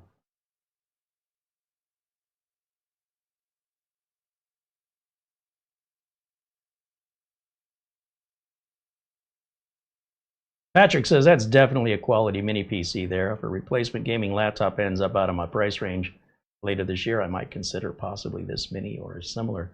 Look, for gaming, I'd still go to the Atom Man lineup. That G7 Ti is amazing. Just ask our friend Buster.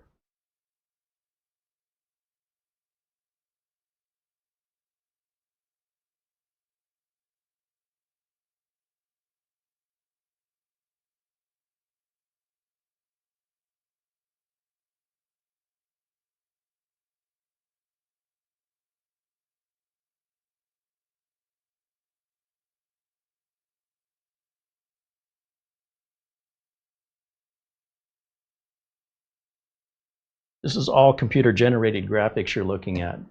This is not like somebody encoded a film. Everything you see on the screen is being created by the graphics card. This is like some Hollywood level stuff here, in my opinion.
I'm going to go ahead and start saying goodbye to everybody while the demo runs. Thank you so much for hanging out with me today.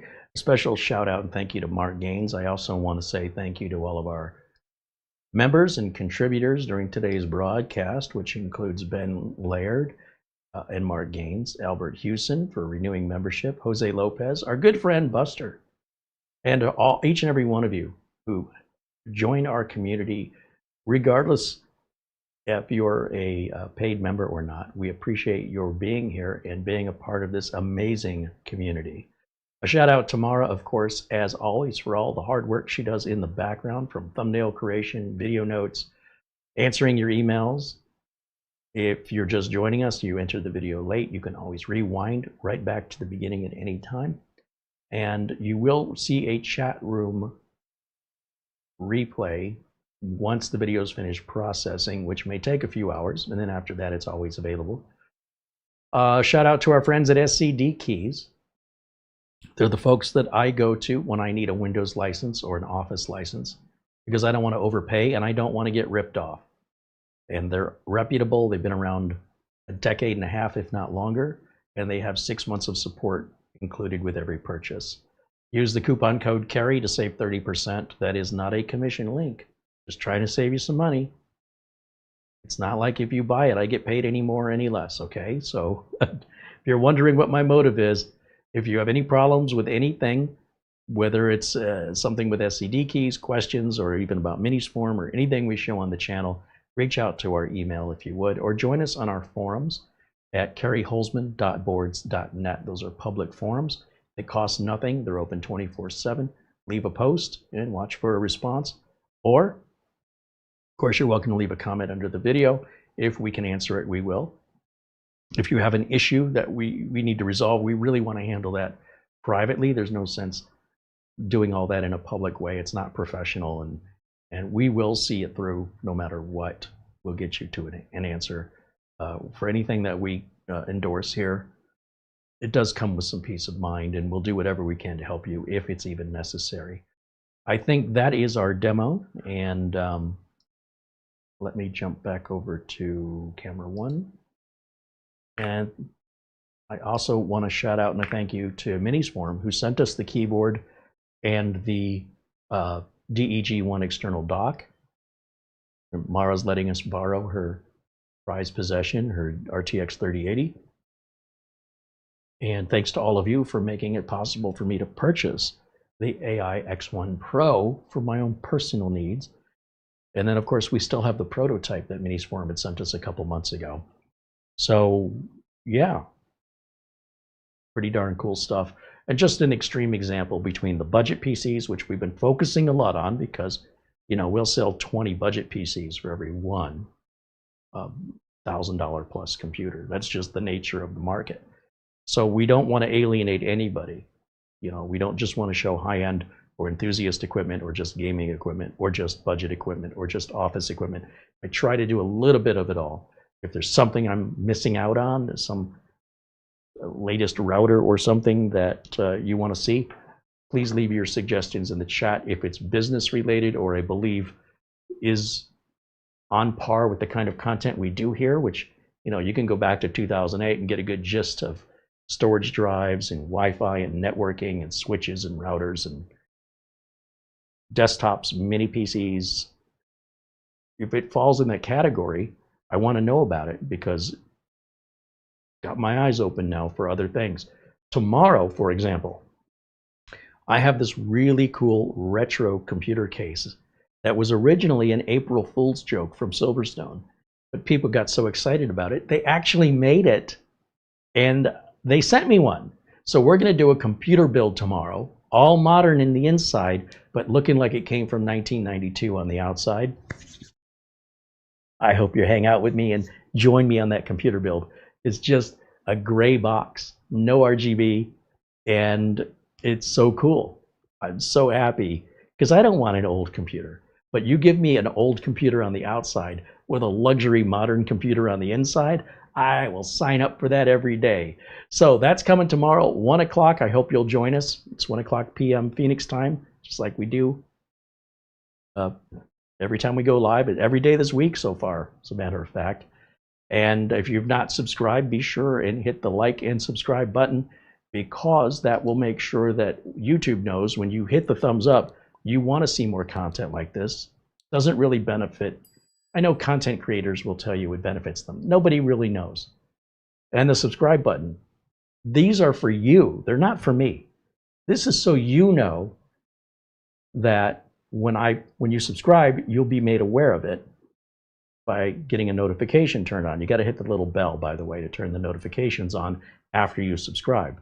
By hitting the thumbs up button, you are telling YouTube you want to see more content like this, even if it's not from me, but from other creators. That's what those buttons are for. They're for you. They're not for me, and I don't care what other content creators say. They could be right, but I think they're wrong. I don't think it makes any difference to the algorithm.